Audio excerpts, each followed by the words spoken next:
Unit 1 Gordon Allport, A Dispositional Theory of Personality Structure 1.0 Introduction 1.1 Objectives 1.2 Definition of Personality 1.3 Concept of Trait and Personal Dispositions 1.4 Types of Traits 1.4.1 Common Traits versus Individual Traits 1.5 The Proprium, Development of Selfhood 1.5.1 The Proprium Defined 1.6 Functional Autonomy 1.6.1 Types of Functional Autonomy 1.7 The Mature Personality 1.8 Application, The Study of Values 1.9 Let us sum up 1.10 Unit End Questions 1.11 Glossary 1.12 Suggested readings and references 1.0 Introduction According to Allport, the basic principle of behavior is its continuous flow 1961 p.33.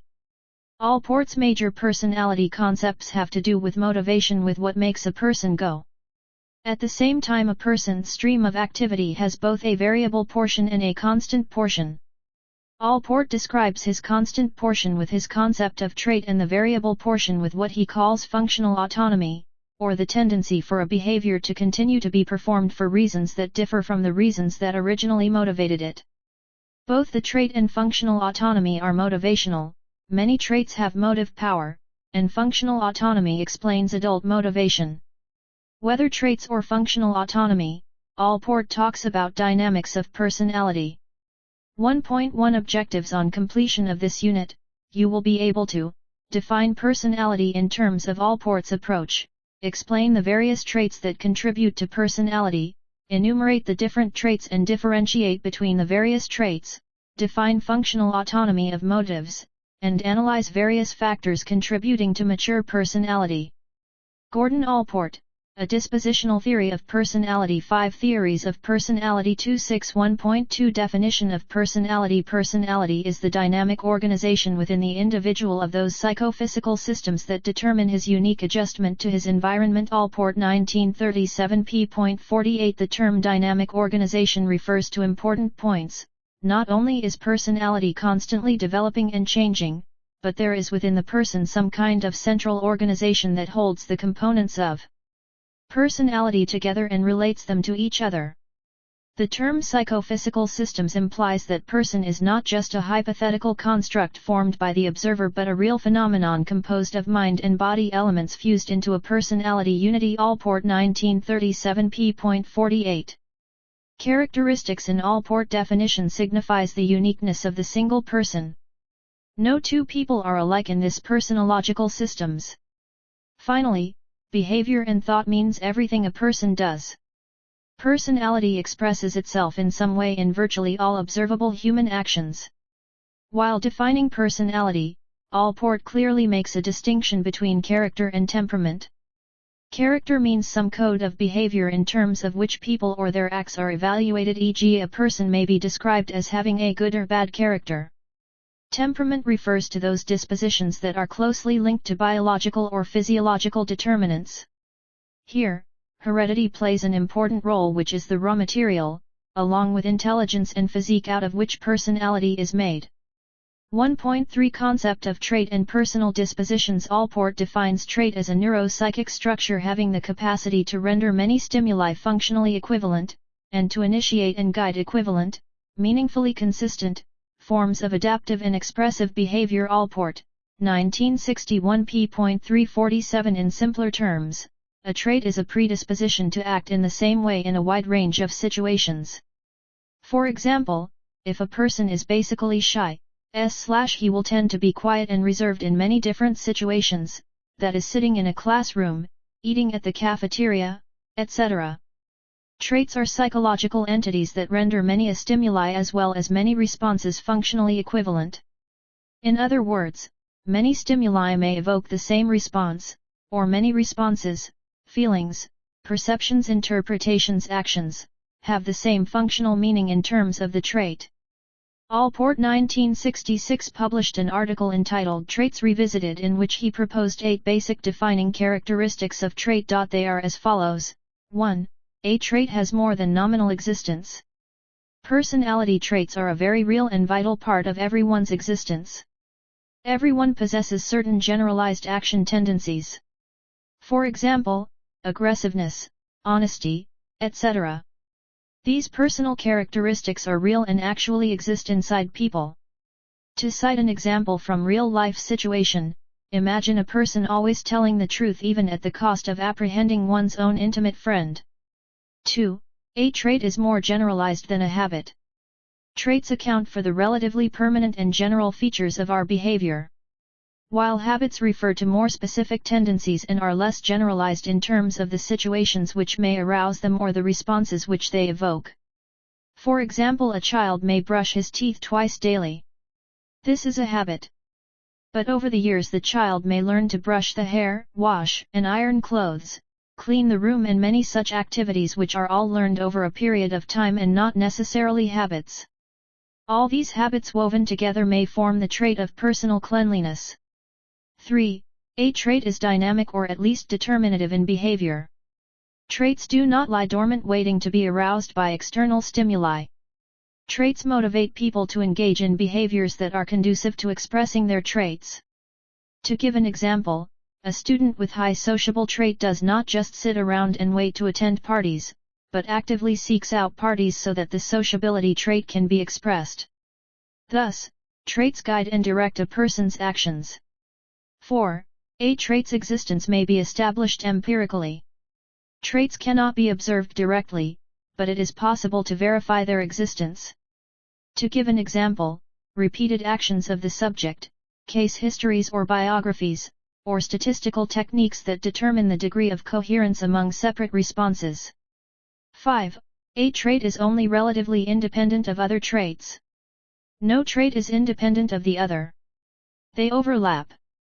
There is no rigid boundary separating one trait from another. The personality is comprised of a network of overlapping traits only relatively independent of one another. 6. A trait is not synonymous with moral or social judgment. Personality is important, not character. Many traits like loyalty, greed, etc. are bound by social demands and socio-cultural factors. 7. A trait may be viewed in light of either the personality that contains it or its distribution in the population at large. To give an example, take for instance, the trait of shyness, which has both unique and universal aspects.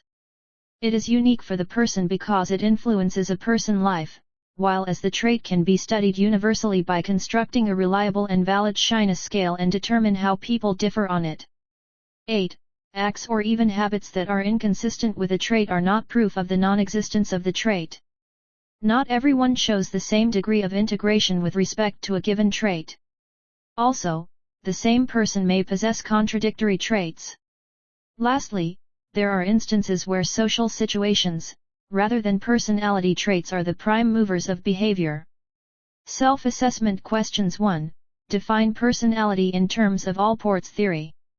Gordon Allport, A Dispositional Theory of Personality. 7 Theories of Personality. 282, What do you understand by traits? 3. What are the basic characteristics of traits? 1.4 Types of traits. Traits are determining tendencies or predispositions to respond consistently over time and across situations. Allport proposed that traits may be classified into a threefold and somewhat overlapping category system according to the degree to which they pervade and influence individual behavior. 1. Cardinal trait. If a trait is extremely pervasive, that is, if almost all of a person's activities can be traced to its influence, it is a cardinal trait. The meaning may be grasped by considering many trait adjectives derived from history and fictional characters. To give an example, when someone is being referred to as being a Gandhian, the cardinal disposition of being nonviolent is being infrared. 2. Central trait, less pervasive but still quite generalized disposition of the individual. These are also called the building blocks of personality. To cite an example, a person being outgoing, sociable, etc. In other words, central traits are those tendencies that a person often expresses, which people around the person can readily discern. 3. Secondary trait, dispositions which are less conspicuous, less generalized, less consistent and less relevant as compared to cardinal or central traits. These are called secondary traits. To give an example, food preferences of an individual. However, it must be remembered that to know of the secondary traits of a person, the person must be known quite intimately in order to discern the secondary traits. 1.4.1 Common traits versus individual traits. Allport 1937 also distinguished between common traits and individual traits. The former, also called dimensional or nomothetic traits, includes any generalized disposition to which most people within a given culture can be reasonably compared. For example, social attitude, anxiety, value, and the like are generalized disposition, and the majority of people within the particular culture could be measurably compared with one another on those common traits and dimensions. Traits never occur in any two people in exactly the same way. Thus, those characteristics peculiar to the individual which do not permit comparisons among individuals are referred to as individual traits. These are also called as personal dispositions or morphological traits, and these traits always operate in unique ways within each person, and this category of traits most accurately pinpoints the personality structure of any given individual, that is the organized focus of his life. The true personality surfaces only when the individual traits are examined, which can be obtained from such resources as a person's case history, diary, letters, and other such documents. Self-assessment questions. 1. What are the various types of traits? 2. Define common traits. 3. Define individual traits. 4.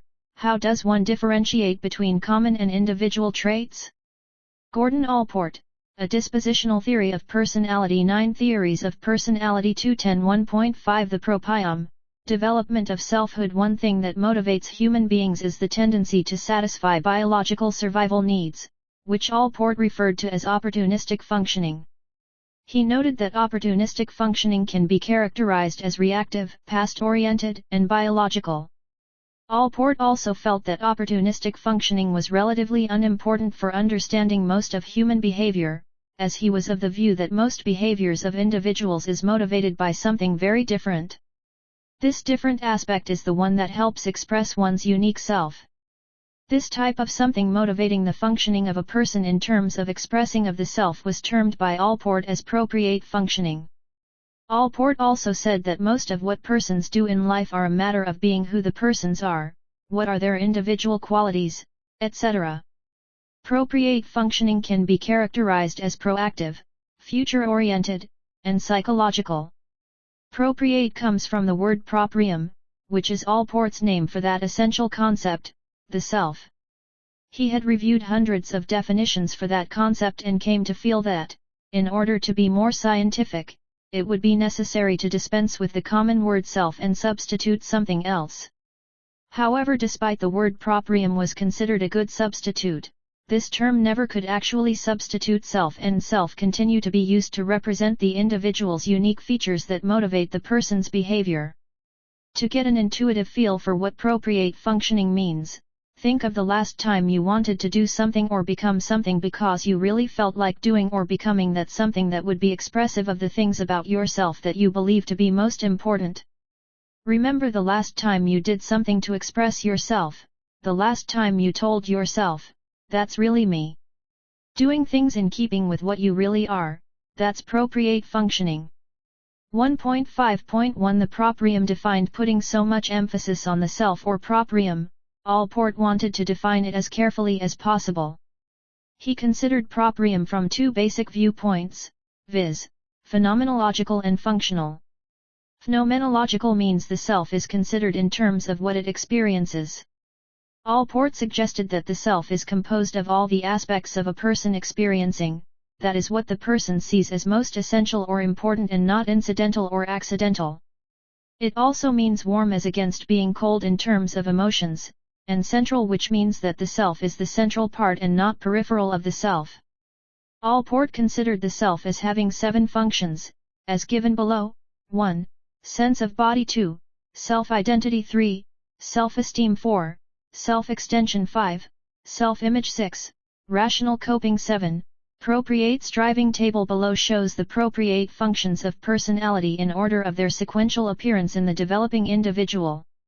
Table: Developmental stages of the proprium by Allport. Stage: aspects of personality. 1. Sense of bodily self. Definition: awareness of bodily sensations. First aspect of proprium that evolves during the first year of life. Infants become aware of sensations coming from muscles, tendons, and joints, etc. These recurrent sensations constitute the bodily self. 2. Sense of identity, continuity of self despite changes taking place. Second, aspects of proprium evolves through language. The child recognizes him/herself as a distinct and constant point of reference. By learning one's name, clothing, toys, etc. helps in strengthening the sense of identity. 3. Sense of self-esteem, pride in one's accomplishments. Self-esteem is the feeling of pride that results when a person accomplishes things on one's own. This aspect of proprium emerges during the 3rd year of life. It depends on the child's success in mastering tasks and his urge to explore and manipulate the environment. 4. Sense of self-extension. Self comes to include relevant aspects of the social and physical environment. This evolves during 4 to 6 years of age when children realize that their physical bodies also belongs to certain aspects of their environment including people. Children learn the meaning of mind. 5.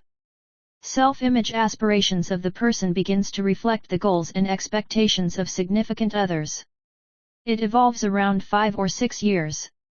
It is the time the child realizes what is expected of him/her by significant others. The child begins to distinguish between the good me and the bad me. Gordon Allport, A Dispositional Theory of Personality. 11 Theories of Personality. 212-6. Sense of self as rational abstract reasoning and logic applied to cope or solving everyday problems. This occurs between 6 and 12 years of age when the child realizes that he has the rational capacity to find solutions to life's problems and thereby cope effectively with reality demands. Reflective and formal thinking appears. 7. Appropriate striving, unified sense of self and planning for long-range goals. Allport 1961 believed that the core problem of an adolescent is the selection of career and other life goals. Pursuing long-range goals, having a sense of directedness and intentionality in striving for defined objectives, imparting to life a sense of purpose, etc. are part of an essence of appropriate striving. Realization of appropriate striving requires a unified sense of selfhood. And hence, this occurs only in adulthood when all aspects of self are consolidated. Self-assessment questions. 1. Define proprium and describe the same. 2. What are the various stages of development of the proprium? 3. What is meant by appropriate functioning? 4. How is appropriate functioning different from appropriate striving? Explain. 5. What are the 7 functions of self? Describe with examples. 1.6 Functional autonomy. Functional autonomy of motives. Allport didn't believe in looking too much into a person's past in order to understand his present. This belief is most strongly evident in the concept of functional autonomy. This concept states that the motives for a certain behavior today are independent, autonomous, of their origins. For instance, a person might have wanted to become an information technology specialist, because of the person getting first rank and getting prizes in it. However, as of today the motive is different. That is, the person is an IT specialist because that itself is giving the person all that needs to be achieved. To take another example, a person might have developed a taste for pizzas, due to some reason, but that is actually not important. What is important is that the person likes pizzas as of today, and that is what the person is now, and that matters.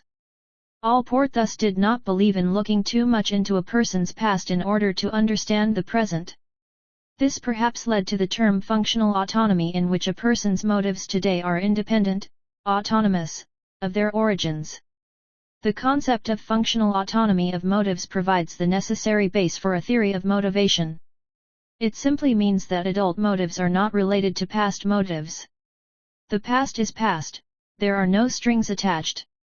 In other words, the reasons why an adult now engages in some behavior are independent of whatever reasons that might have originally caused her/him to engage in that behavior.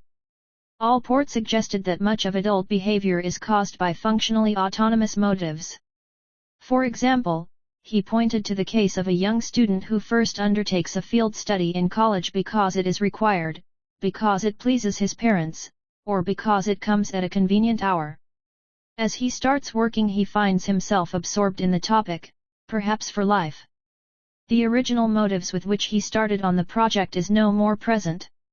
What was a means to an end becomes an end itself. 1961 p.235 Gordon Allport, A Dispositional Theory of Personality. 13 Theories of Personality. 214 1.6.1 Types of Functional Autonomy. Allport 1961 differentiated between two types of functional autonomy, viz. I. Preservative functional autonomy, 2. Propriate functional autonomy. The first, preservative functional autonomy, refers to feedback mechanisms in the nervous system that are governed by simple neurological principles. These mechanisms become neurologically self-maintaining over time and help to keep the organism on track, e.g. eating and going to bed at the same time each day. The main feature is repetitious activity. The second, propriate functional autonomy, refers to the acquired interests, values, attitudes, and intentions of the person. It is the master system of motivation that imparts consistency to the person's striving for a congruent self-image and a higher level of maturity and growth. People may not be constantly rewarded to sustain their efforts. Thus, it represents the striving for values and goals, and the sense of responsibility that people take for their lives. Self-assessment questions. 1. Define functional autonomy of motives and elucidate the concept. 2. Discuss the different types of functional autonomy and highlight the differences. 1.7 The mature personality. Allport 1961 believed that the emergence of personal maturity is a continuous and lifelong process of becoming. The behavior of a mature person is functionally autonomous and is motivated by conscious processes, while the behavior of immature persons is dominated by unconscious motives stemming from childhood experiences. Allport concluded that the psychologically mature adult is characterized by 6 attributes, namely 1. Has a widely extended sense of self. 2. Has a capacity for warm social interactions. 3. Demonstrates emotional security and self-acceptance. 4. Demonstrates realistic perception, skills, and assignments. 5. Demonstrates self-insight and humor. 6. Has a unifying philosophy of life. Each of these are explained in detail in the following paragraphs. 1. The mature person has a widely extended sense of self. Truly mature persons can get outside of themselves. They actively participate in work, family, and social relationships, hobbies, political and religious issues, or whatever else they experience as valuable. 2. The mature person has a capacity for warm social interactions. There are 2 kinds of interpersonal warmth, that is, intimacy and compassion. The intimate aspect of warmth is seen in a person's capacity to show deep love for family and close friends. Compassion is reflected in a person's ability to tolerate differences, concerning values or attitudes, between the self and others, which allows the person to show profound respect and appreciation for the human condition and a sense of kinship with all people. 3. The mature person demonstrates emotional security and self-acceptance. Mature adults have a positive image of themselves and are thus able to tolerate frustrating or irritating events as well as their shortcomings without becoming inwardly hostile. They also deal with their emotions, like depression, anger, guilt, in such a way that they do not interfere with the well-being of others. 4. The mature person demonstrates realistic perception, skills, and assignments. Healthy people see things as they are, not as they wish them to be. They are in direct contact with the reality. They do not distort it perceptually to fit their needs and fantasies. Healthy people possess appropriate skills for their work, provisionally setting aside personal desires and impulses while task takes a priority. 5. The mature person demonstrates self-insight and humor. Mature adults have an accurate picture of their own strengths and weaknesses. Humor is an important aspect in self-insight because it prevents unnecessary self-glorification and just plain phoniness. Humor is the ability to laugh at the things one cherishes, including oneself, and still cherish them. 6. The mature person has a unifying philosophy of life. Mature person can put it all together, with a clear, consistent, and systematic way of seeing meaning in their lives. A person needs to have a value system that will present him a dominant goal or theme that makes his life meaningful. Different people may develop different central values around which their lives will revolve. A mature person has a set of deeply held values which serve as a unifying foundation of his/her life. A unifying philosophy of life therefore provides a kind of overriding value orientation that gives meaning and significance to everything the person does. 1.8 Application. The study of values. The unifying philosophy of a mature person is founded upon values, that is, basic convictions about what is and is not of real importance in life. Believing that a person's efforts to find order and meaning in life are governed by values. Gordon Allport, A Dispositional Theory of Personality. 15 Theories of Personality. 216 Allport identified and measured basic value dimensions. He helped to develop a personality test, the study of values. Allport's model is based on the work of Edward Sprenger, a European psychologist. In his book Types of Men, Sprenger outlined 6 major value types. These values are found in varying degrees in all people. People construct the unity of their lives around them, Allport 1961. Thus, no person falls exclusively under any one value category. Rather, different value combinations are more or less salient in the lives of different people. For Allport, these values are best described as deep-level traits. They are described as I, the theoretical 2, the economic 3, the aesthetic 4, the social V, the political 6, the religious. Let us consider each of these in some detail. I, the theoretical.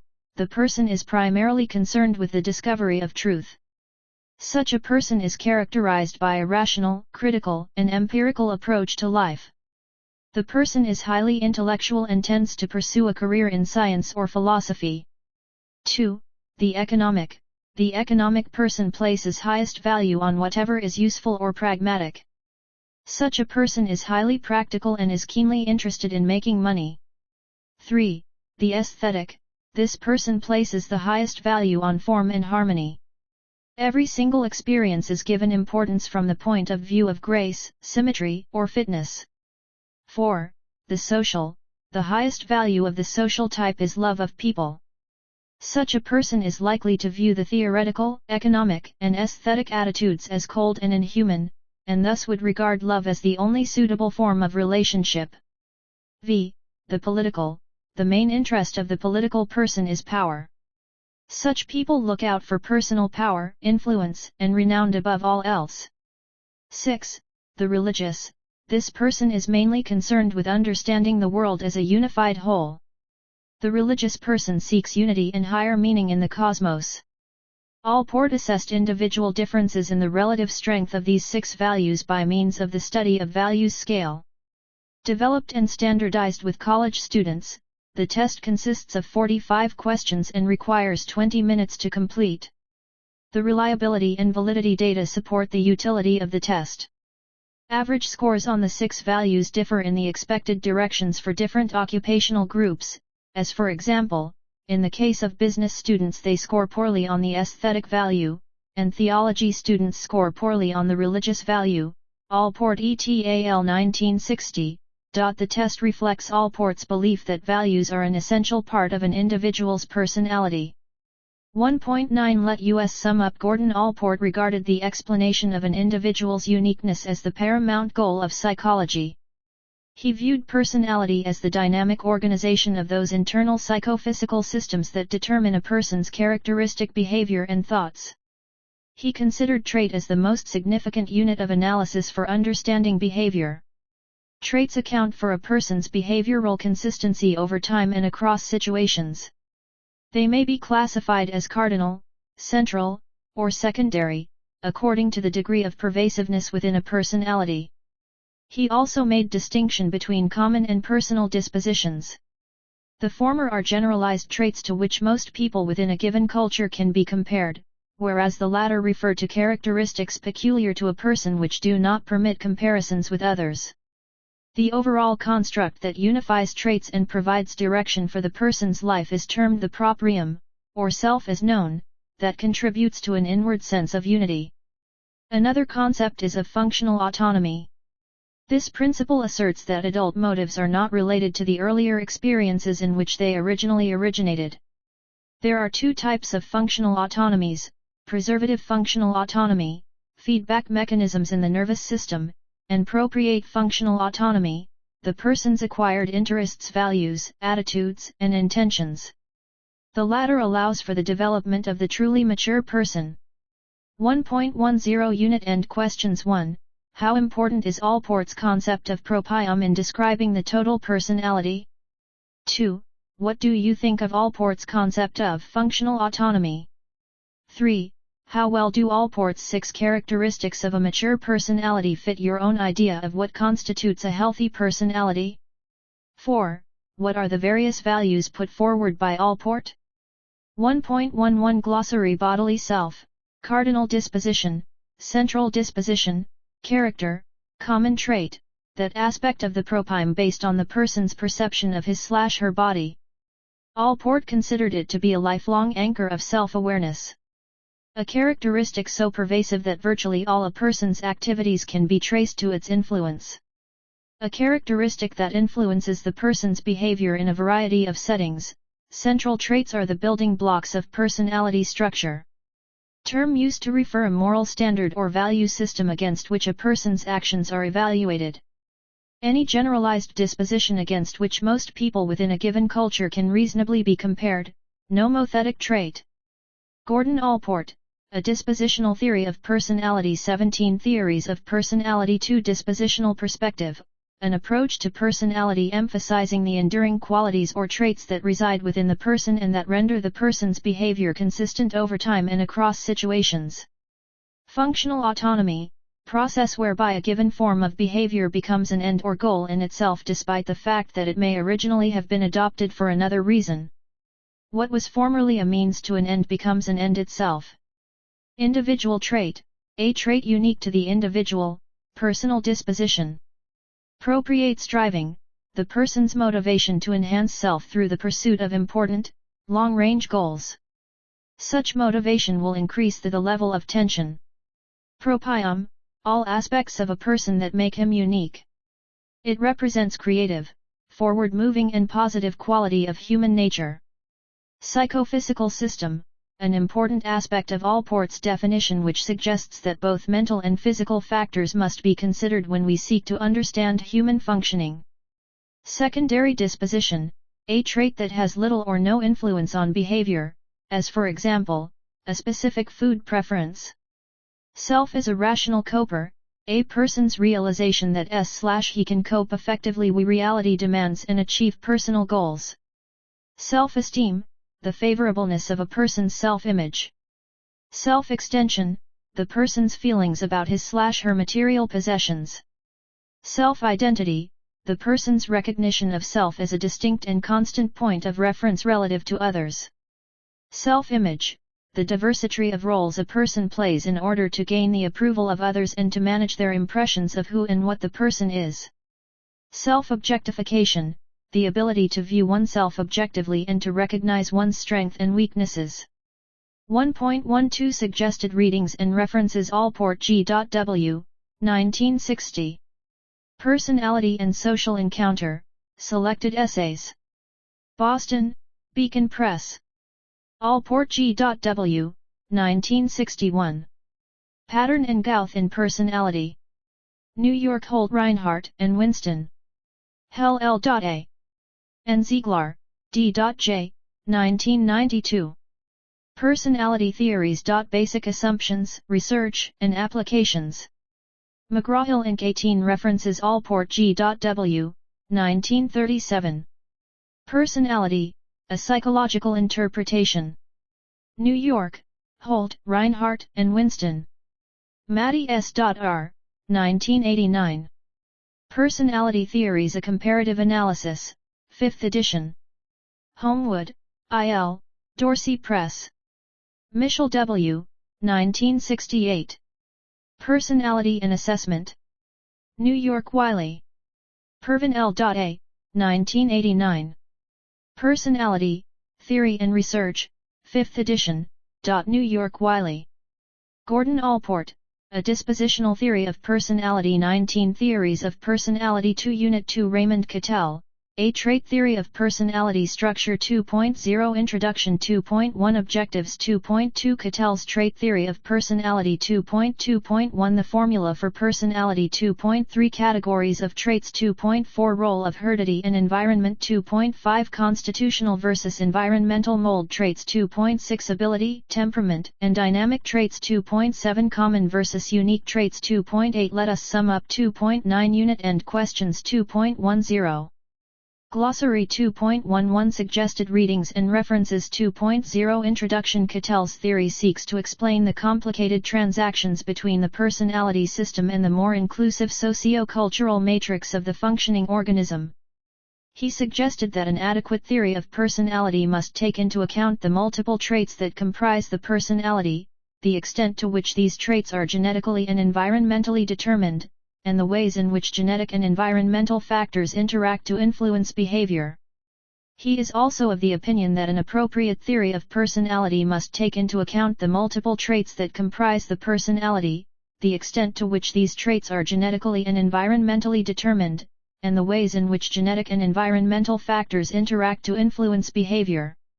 In this unit we will be studying the details regarding Cattell's trait theory of personality, its definitions, the dynamics underlying the theory etc. 2.1 Objectives After completion of this unit, you will be able to define Cattell's theory of personality, describe the characteristic features related to trait theory, explain the various methods and measurement instruments of trait, list out the categories of traits, and explain the functions of traits and their influence on personality. 22.2 Cattell's Trait Theory of Personality Raymond Cattell was born in 1905 and died in 1998. He was educated in Britain and he obtained his doctorate from University of London, and after which he worked as director, Child Guidance Clinic for 5 years. He came to the US to work with E.L. Thorndike and developed officer selection methods. He established an Institute for Personality and Ability Testing. He taught at University of Illinois for 30 years and more and went to Hawaii in 1978, and until death he was teaching in the University of Hawaii. Cattell thought that clinicians' observations were not a scientific basis for understanding or classifying personality. He used inductive method of scientific inquiry to develop his theory of personality.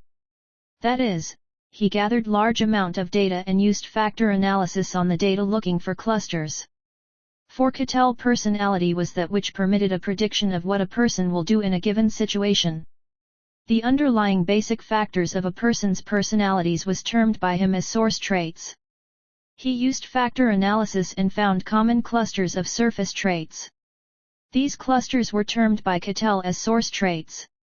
He gathered data about the individual from the life record etc., took self-reports and used the questionnaire data and used tests and obtained test results which all put together with source traits gave the personality of an individual. Cattell has identified 35 primary traits, of which 23 characterized normal individuals and 12 characterized abnormal individuals. He developed a scale called 16PF which was designed to assess 16 different source traits associated with normal behavior. Cattell said that humans are innately driven by urges, which means goals were created because of hunger, curiosity, anger, fear, or other basic motivations which are found in both humans and primates. Cattell distinguished two types of intelligence, viz. I.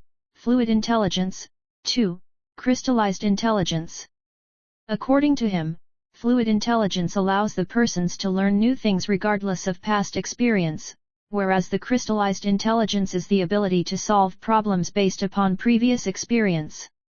Cattell believed that intelligence was primarily an inherited trait. Cattell was of the view that personality has to be considered in terms of not only traits but also various other variables including attitudes. Cattell defined attitude as the desire to act in a specific way in response to a specific situation. Attitudes are interconnected within the dynamic lattice. That is, dynamic lattice is Cattell's attempt to display graphically his theoretical analysis of the relationship between the mind's instinctive driving forces and their overlying semantic and attitudinal superstructure. The specific attitudinal connections within the dynamic lattice are controlled by sussidiation chains, that is, some attitudes are subordinate to other attitudes. The subsidization chain helps determine when specific attitude will produce a specific behavior. Environmental factors were considered essential by Cattell to determine personality and behavior. Raymond Cattell, A Trait Theory of Personality. 21 Theories of Personality. 222 Urges are goals created because of hunger, thirst, etc. The organism is motivated to get food when hungry. These are called urges. Socially created goals are called socially shaped urges, and Cattell gave it the term socially shaped urgic manifolds. In short form it was called SEM. Cattell used SEM to help explain the contribution of the environment to human behavior. SEMs are socially acquired and can satisfy several urges at one time. Because SEMs are socially acquired, they vary in number and type by culture. SEMs get their energy from the urges. Humans are innately driven by urges, which are goals created by curiosity, anger, hunger, fear, and many other basic motivations. Through research, Cattell developed list of urges which are, for instance, food-seeking, mating, gregariousness, parental protectiveness, exploration, safety, self-assertion, pugnacity, narcissistic sex, and acquisitiveness. Some of the major socially shaped urgic models are profession, family and home, spouse, religion. Together with attitudes, ERHGs and SEMs interact to produce behavior. According to Cattell, if you can systematically identify their attitudes, urges, and SEMs, you should then be able to reliably predict future behavior. Cattell's trait theory of personality attempts to explain the interaction between the genetic and personality systems and the socio-cultural milieu within which the organism is functioning. It delves deep into the complicated transactions between the personality system and the more inclusive socio-cultural matrix of the functioning organism. According to him, these traits are genetically and environmentally determined, and the ways in which genetic and environmental factors interact decide the behavior of the individual. Cattell opines that an appropriate theory of personality must take into account the multiple traits that comprise the personality. The theory should be able to indicate the ways in which genetic and environmental factors interact to influence behavior. He believes that an appropriate theory of personality functioning and growth must be based on systematic research methods and precise measurements. Multivariate statistics and factor analysis are his preferred methods of personality study. Self-assessment questions. 1. Describe in detail Cattell's trait theory of personality. 2. What are the two types of intelligence as put forward by Cattell? 3. Define and describe urges and SEMs. 4. How does Cattell use urges and SEMs in his theory of personality? 2.2.1 The formula for personality according to Cattell 1965. Personality is that which permits us to predict what a person will do in a given situation. With the help of mathematical analysis of personality, he suggests that the prediction of behavior can be made by a specification equation. The formula used by Cattell to predict behavior with any degree of accuracy is given below: R equals F, SP, where R refers to the nature of a person's specific response, F refers to the unspecified function, S refers to the stimulus situation at a given moment in time, and P refers to the personality structure. To be more specific, this formula signifies that the nature of a person's specific response, R, meaning what the person does or thinks or verbalizes, is some unspecified function, F, of the stimulus situation, S, at a given moment in time, and also of the individual's personality structure, P. The specification equation shows that the person's specific response to any given situation is a function of all the combined traits relevant to that situation. Here each trait is interacting with situational factors that may affect it. Cattell also accepts that it is difficult to predict a person's behavior in a given situation. In order to increase predictive accuracy, the personality theorist must Raymond Cattell, A Trait Theory of Personality. 23 Theories of Personality. 224 Consider not only what traits a person possesses but also the many non-trait variables, such as, for example, the person's moods and particular social roles called for in the situation and related aspects. It is also necessary to weigh each trait according to its relevance to the situation in question. For example, if the person were in an emotionally arousing situation, the trait of anxiety would be assigned a high weight in predicting the person's response. Thus, the equation is an oversimplification of Cattell's trait theory, yet, this general formula conveys Cattell's strong belief that human behavior is determined and can be predicted. 2.3 Categories of traits. According to Cattell, behavior is determined by the interaction of traits and situational variables, but his major organizing concept of personality resides in his descriptions of the various kinds of traits he has identified. Traits are relatively permanent and pervasive tendencies to respond with consistency from one situation to another and from one time to another. Traits are hypothetical mental structures inferred from behavior which predispose the person to behave uniformly across various circumstances and across time. Traits reflect the person's stable and predictable characteristics and are by far the most important of Cattell's concepts. Cattell, 1965–1978, relies heavily on factor analysis to investigate the structural elements of personality. He concludes that traits can be classified in several ways. Cattell also uses the term factors, such as I. Surface traits, 2. Source traits, 3. Constitutional traits, 4. Environmental mold traits, v. Ability trait, 6. Temperament, 7. Dynamic traits, 8. Common traits, 9. Unique traits. Let us take up these traits and see how they function. I. Surface traits versus source traits. A surface trait is a set of behavioral characteristics that all seem to hang together. For instance, the observed characteristics of inability to concentrate, indecisiveness, restlessness, etc., may cluster together to form the surface trait of neuroticism. Here, the trait of neuroticism is observed by a cluster of overt elements that seem to go together. It does not derive from any single factor or element. Surface traits do not have a unitary basis and are not consistent over time, and hence, they are not given much value for behavioral accountability. On the other hand, source traits are the basic, underlying structures which constitute the building blocks of personality. They represent the unitary dimension or factors that ultimately determine the consistencies in each person's observed behavior. Source traits exist at a deeper level of the personality and are the causes of behavior in diverse domains over an extended period of time. After extensive factor analytic research, Cattell 1979 concluded that there are approximately 16 source traits that constitute the underlying structure of personality.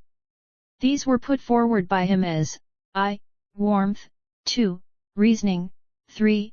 Emotional stability, 4. Dominance, v. Liveliness, 6. Rule consciousness, 7. Social boldness, 8. Sensitivity, 9. Vigilance, x. Abstractness, 11. Privateness, 12. Apprehension, 13. Openness to change, 14. Self-reliance, 15. Perfectionism, 16. Tension. 16 PF, 16 Personality Factor Questionnaire, designed by Cattell, consists of the above 16 personality trait factors. It is a self-report scale that has proved to be quite useful and popular in both applied and research settings. Cattell considered personality traits to have multi-level hierarchical structure. In his research, Cattell tried to find out the primary traits of personality and found that these primary traits came together in meaningful groupings and formed broader global traits. These global traits were termed by him as secondary traits. For example, the first global trait he found was the introversion-extroversion. It resulted from the natural affinity of 5 primary traits that defined different reasons for an individual to move toward people and away from people. Cattell stated that there was a natural tendency for these traits to go together in the real world, and these represented important social behavioral domain. The primary traits that constituted the extroversion-introversion dimension were warmth. Factor A, the tendency to move toward others seeking closeness and connection because of genuine feelings of caring, sympathy, and concern, versus the tendency to be reserved and detached, and thus be independent and unemotional. Liveliness. Factor F, the tendency to be high energy, fun-loving, and carefree, and to spontaneously move towards others in an animated, stimulating manner. Low scorers tend to be more serious and self-restrained, and to be cautious, unrushed, and judicious.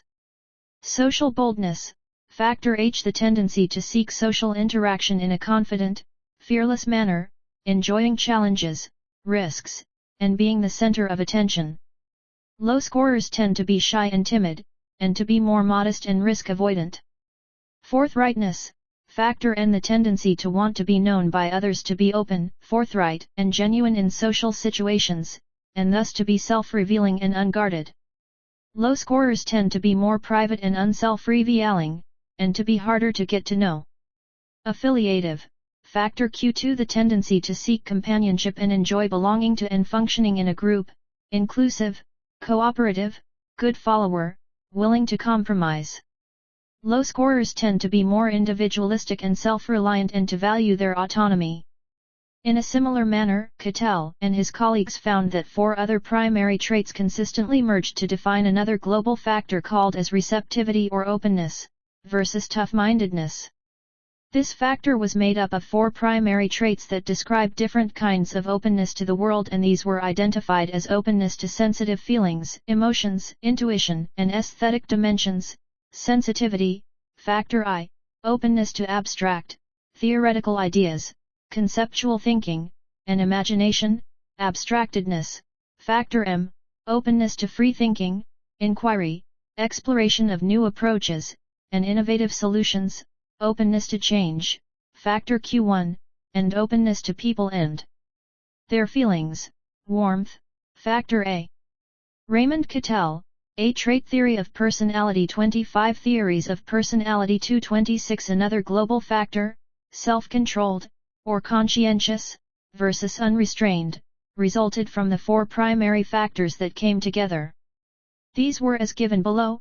Rule consciousness, factor G, involves adopting and conscientiously following society's accepted standards of behavior. Perfectionism, factor Q3, describes a tendency to be self-disciplined, organized, thorough, attentive to detail, and goal-oriented. Seriousness, factor F, involves a tendency to be cautious, reflective, self-restrained, and deliberate in making decisions.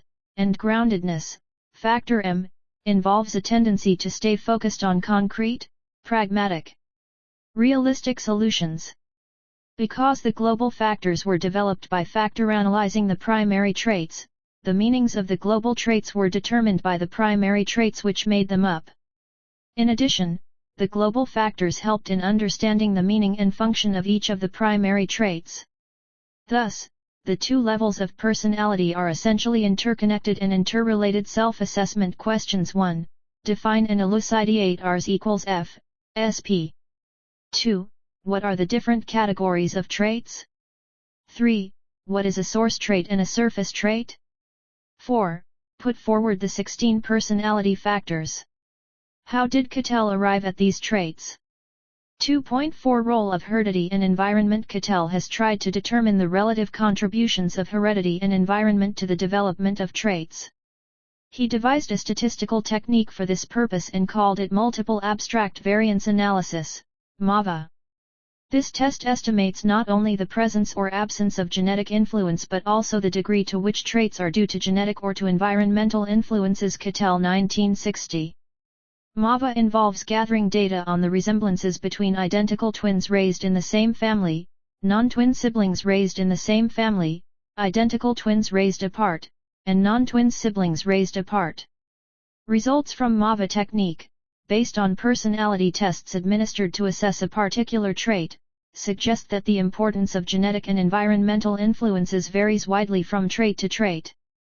For example, Cattell's data indicate that about 65 to 70% of the variation in scores on measures of intelligence and assertiveness can be accounted for by genetic factors, whereas the genetic influence on traits such as conscientiousness and neuroticism is half that.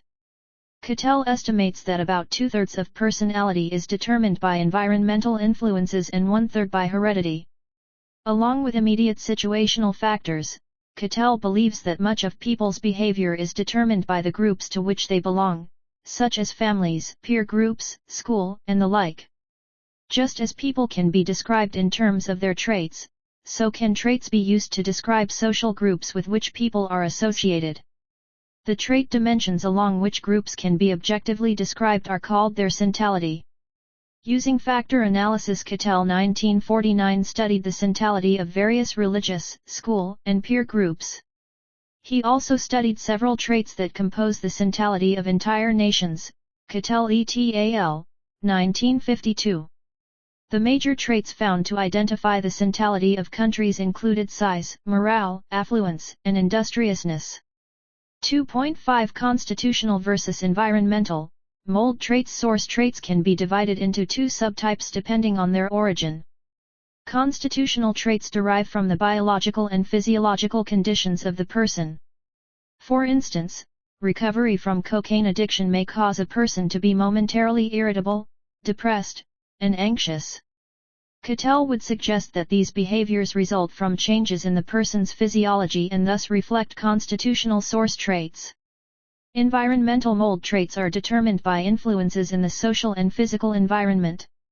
These traits reflect learned characteristics and styles of behaving and form a pattern that is imprinted on the personality by the individual's environment. Thus, a person who is raised in a rural setting behaves differently from a person who grows up in an urban area. Raymond Cattell, A Trait Theory of Personality. 27 Theories of Personality. 228 2.6 Ability, temperament, and dynamic traits. Source traits can further be classified in terms of the modality through which they are expressed. Ability traits determine the person's skill and effectiveness in pursuing a desired goal. For example, intelligence, musical aptitude. Temperament traits relate to other emotional and stylistic qualities of behavior. For example, people may either work quickly or slowly on a task. Cattell considers temperament traits to constitutional source traits that determine a person's emotionality. Dynamic traits reflect the motivational elements of human behavior. These are traits that activate and direct the person toward particular goals. Thus, a person may be characterized as ambitious, power-oriented, or interested in acquiring material possessions. 2.7 Common versus unique traits. A common trait is one that is shared in varying degrees by all members of the same culture. For example, self-esteem, intelligence, and introversion. Unique traits are those that are shared by few or no other people. Unique traits are especially observed in the areas of interests and attitudes. Cattell gives much significance on the use of factor analysis to identify the major traits of personality. Cattell draws his data from three basic sources: life record data, L data, self-rating questionnaire data, Q data, and objective test data, OT data. L data involves the measurement of behavior in actual, everyday situations such as school performance or interactions with peers. Q data refers to the person's self-ratings about his/her behavior, feelings, or thoughts. Such information reflects the person's introspections and self-observations, for example, 16 Personality Factor Questionnaire. Such data is prone to faking. Finally, OT data are derived from the creation of special situations in which the person's performance on certain tasks may be objectively scored. For example, responding to a Rorschach test. Such data is resistant to faking. Self-assessment questions. 1. Define ability traits, temperament, and dynamic traits. 2. What do you understand by the terms common and unique traits? 3. Define and describe L data, Q data, and OT data. How are these contributing to personality? 2.8 Let us sum up. Cattell's trait theory views personality as that which permits us to predict what a person will do in a given situation, as expressed in the equation R equals F, SP. Traits are hypothetical constructs which predispose the person to behave consistently across circumstances and time. He sees the essence of personality structure as consisting of approximately 16 source trait factors. Source traits can be divided into constitutional or environmental mold traits. Ability, temperament, and dynamic traits represent additional categories of trait classification. He also makes a distinction between common and unique traits. Cattell uses three types of data to identify source traits: I. Life records, L data, 2. Self-rating questionnaires, Q data, and 3. Objective tests, OT data. The 16 Personality Factor Questionnaire, 16PF, was devised by Cattell to measure source traits using self-report data. He also developed a statistical tool called multiple abstract variance analysis to estimate the relative contributions of heredity and environment to a given trait. He estimates that 1/3 of personality is determined by genetics and 2/3 by environmental influences. Finally, he has studied how the centality or defining characteristics of groups influence personality. Raymond Cattell, A Trait Theory of Personality. 29 Theories of Personality 2.9 Unit End Questions 1. Define Cattell's trait theory of personality. 2. How do Allport and Cattell differ in their approaches to classify personality traits? 3. How does Cattell conceptualize trait? To what extent, if any, he agrees that traits interact with situations to determine behavior? 4. Give details of 16PF as put forward by Cattell. 5. Define ability, temperament, and dynamic traits. 6. Describe with suitable examples common and unique traits. 7. What is centality and how does Cattell use the same in explaining group traits? 8. What are the various types of traits? Discuss with suitable examples. 2.10 Glossary Ability trait, constitutional trait, dynamic trait, environmental mold trait, factor analysis, factor loading, L data, OT data, Q data. 16 Personality factor inventory. 16PF, a trait that determines the person's effectiveness and skill in the pursuit of goals. A source trait that is rooted in biological and physiological condition of the person and very resistant to change. A trait that activates and directs the person toward particular goals in a given situation. A source trait learned through experience with the environment. This is a statistical procedure used to determine those psychological variables or test responses that cluster together within a matrix of intercorrelations. Factor analysis was used by Cattell and Eysenck to identify the underlying traits of personality structure. Correlation between a single item and the factor to which it is being related. Measures of behavior in everyday life situations or ratings of such behavior, e.g., interactions with peers.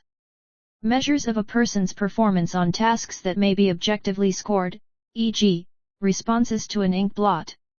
Personality data obtained from self-report questionnaires, e.g., the 16PF. Self-report test developed by Cattell to measure the 16 source traits of personality. 30 Source trait specification equation. Temperament trait theory, underlying structures that constitute the core or basic building blocks of personality, that is, source traits are revealed through factor analysis in Cattell's system.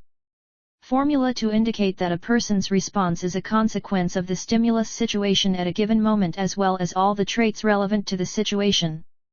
A constitutional source trait influencing the person's emotional or stylistic quality of behaving. Theoretical conception of personality that postulates the existence of underlying dispositions or characteristic that initiate and direct behavior. Traits are typically inferred from overt behavior or self-report measures. 2.11 Suggested readings and references. Cattell R.B., 1978. The Scientific Use of Factor Analysis. New York, Plenum. Cattell R.B., 1979. Personality and Learning Theory, The Structure of Personality in Its Environment, Vol. 1. New York, Springer. References. Cattell, R.B., 1949.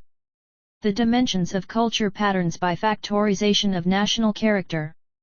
Journal of Abnormal and Social Psychology 44443-469. Cattell R.B., 1960. The Multiple Abstract Variance Analysis Equations and Solutions for Nature-Nurture Research on Continuous Variables. Psychological Review, 67, 353-372. Cattell R.B., 1965. The Scientific Analysis of Personality. Baltimore, Penguin Books. Cattell R.B., Bruhl, H., and Hartman, H.P., 1952. An attempt at a more refined definition of the cultural dimensions of centality in modern nations. American Sociological Review 17,408-421. Hell L. A. N. Ziegler, D.J. 1992. Personality theories. Basic assumptions, research, and applications. McGraw-Hill Incorporated Matty S.R. 1989. Personality Theories, A Comparative Analysis, 5th edition. Homewood I.L. Dorsey Press. Michel W. 1968. Personality and Assessment. New York Wiley. Pervin L. A. 1989. Personality Theory and Research, 5th edition. New York Wiley. Raymond Cattell, A Trait Theory of Personality. 31 Theories of Personality. 232 Unit 3 Hans Eysenck, A Trait Type Theory of Personality. Structure 3.0 Introduction 3.1 Objectives 3.2 Type Theory of Personality. 3.3 Sheldon's Somatotype Personality. 3.4 Ayurvedic Body Types, Doshas. 3.5 Jungian Personality Types. 3.6 Type A and Type B Personalities. 3.7 Block's Personality Types. 3.7.1 Strengths and Limitations of Personality Types. 3.8 Eysenck's Trait Type Theory. 3.8.1 Hierarchical Taxonomy. 3.8.2 3.8.33 Dimensions of Personality. Causal Aspects. 3.9 Neurophysiological Basis of Traits and Types. 3.9.1 Extroversion and Cortical Arousal. 3.9.2 Neuroticism and Visceral Activation. 3.9.3 Psychoticism and Gonadal Hormones. 3.10 Basic Personality Types. 3.11 Measurement of Personality. 3.11.1 Differences between introverts and extroverts. 3.12 Let us sum up. 3.13 Unit End Questions. 3.14 Glossary. 3.15 Suggested readings and references. 3.0 Introduction. The type theories are slightly different from the trait theories. While type theories are discontinuous, the trait theories are in a continuum. According to Eysenck, the goal of psychology is to predict behavior. In this, Eysenck concurs with the view of Cattell, who also believed that the goal of psychology is to predict behavior. Eysenck's approach is more theoretically anchored than is Cattell's. He suggests that not more than 3 supertraits, which he calls types, are needed to account for most of human behavior. Cattell accounts to at least 16 traits or factors of personality. Eysenck places far more importance on genetic factors in personality development than does Cattell, but he also does not completely ignore the environmental or situational influences on personality. The present unit delves deep into the Eysenck's theory of personality. It provides definition, description, and the dynamics of the theory. 3.1 Objectives. After reading this unit, you will be able to define personality types, differentiate between type and trait theories, explain Eysenck's theory of personality, and list out the applications of this theory. 3.2 Type Theory of Personality. Personality type theory aims to classify people into distinct categories, that is, this type or that. Personality types are synonymous with personality styles. Types refer to categories that are distinct and discontinuous. For example, a person may be humorous or drab type. That is, the person is either this type or that type. This is important to understand, because here it is either or of a type. There is a discontinuity between the types. The person is humorous or not. On the other hand, in the trait theory, the traits are scientinuous in that the trait concerned can be placed in a continuum and can coexist with other traits also. This distinction between type and trait theory is to be kept in mind. One example of the difference between types and traits could be considered in terms of the introversion factor. Introversion can be viewed in the personality trait approach as that one can be anywhere on a continuum ranging from introversion to extroversion, with most people clustering in the middle, and fewer people towards the extremes. In the case of introversion as a type, the person can be either an introvert or an extrovert. Some of the well-known and popular theories of personality type include the following: 1. The 4 humors-based personality types. 2. Sheldon's personality types. 3. Ayurvedic body types. 4. Jungian types based on temperament. 5. Type A and Type B personalities. 6. J. Block's 3 personality types. The above types are being considered below in greater detail. The 4 humors-based personality types. The ancient Greeks between 2000 BC to 0 AD Classified 4 types of humors in people based on the excess of one of the bodily fluids. Some of the names associated with this view are that of Hippocrates, Galen, etc. Each of the humors corresponded to the individual's character. These are presented in the table below. Hans Eysenck, A Trait Type Theory of Personality 33 Theories of Personality 234 Table, Types of Character as related to humor and fluids of the body. Character humor fluid corresponding trait in the Big Five: irritable, choleric, yellow bile, agreeableness, depressed, melancholic, black bile, neuroticism, optimistic, sanguine, blood, openness to experience, calm, phlegmatic, phlegm, neuroticism. From the above it is seen that persons with choleric humor and dominance of yellow bile will have an irritable personality. The person with black bile will be melancholic in humor, and the personality associated with this is one depressed personality. Thus humors and bodily fluids made up the type of personality an individual has. 3.3 Sheldon's somatotype personality. William Sheldon identified 3 main types of personality called as somatotype, in which he called 3 types of personality, viz., endomorph, ectomorph and mesomorph. Endomorph is also referred to as viscerotonic and refers to a relaxed character, sociable, tolerant, comfort-loving, and peaceful. Such person's body build is plump and buxom. The mesomorph type of personality is generally an active type, assertive, vigorous and combative, and their body is muscular. The ectomorph is a quiet type, fragile, restrained, non-assertive, sensitive, with a body that of lean, delicate, and poor muscles. No one person is purely of a particular type. There is always a combination of the personality types.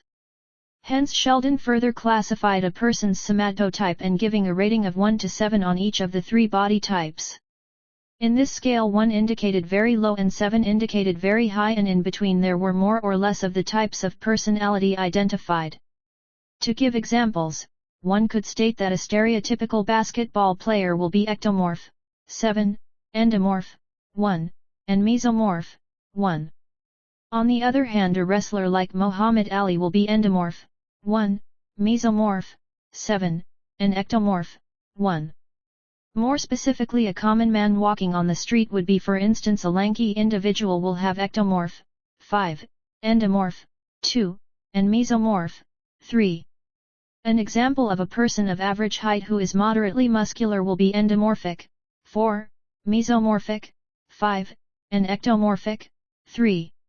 An example of a person with a heavy build will be ectomorphic, 3, mesomorphic, 3, and endomorphic, 5. Sheldon measured the proportions of hundreds of juvenile delinquent boys and concluded that they were generally mesomorphs. Body types have been criticized for very weak empirical methodology and are not generally used in psychology. The use of somatotyping is more often seen in alternative therapies and Eastern psychology and spirituality. Self-assessment questions. 1. Discuss the type theory of personality. 2. What are the characteristic features of type theory of personality? How is it different from trait theory? 3. Elucidate Sheldon's somatotype personality. 4. Give examples of endomorphic, ectomorphic, and mesomorphic type personality. Hans Eysenck, A Trait Type Theory of Personality 3.4 Ayurvedic Body Types, Das Haus. In Ayurvedic medicine there are 3 main metabolic body types called as doshas, and these 3 doshas are Vata, Pitta, and Kapha. These are given in the table below. Table: Ayurvedic doshas, character and shape. Ayurvedic doshas, Sheldon somatotype.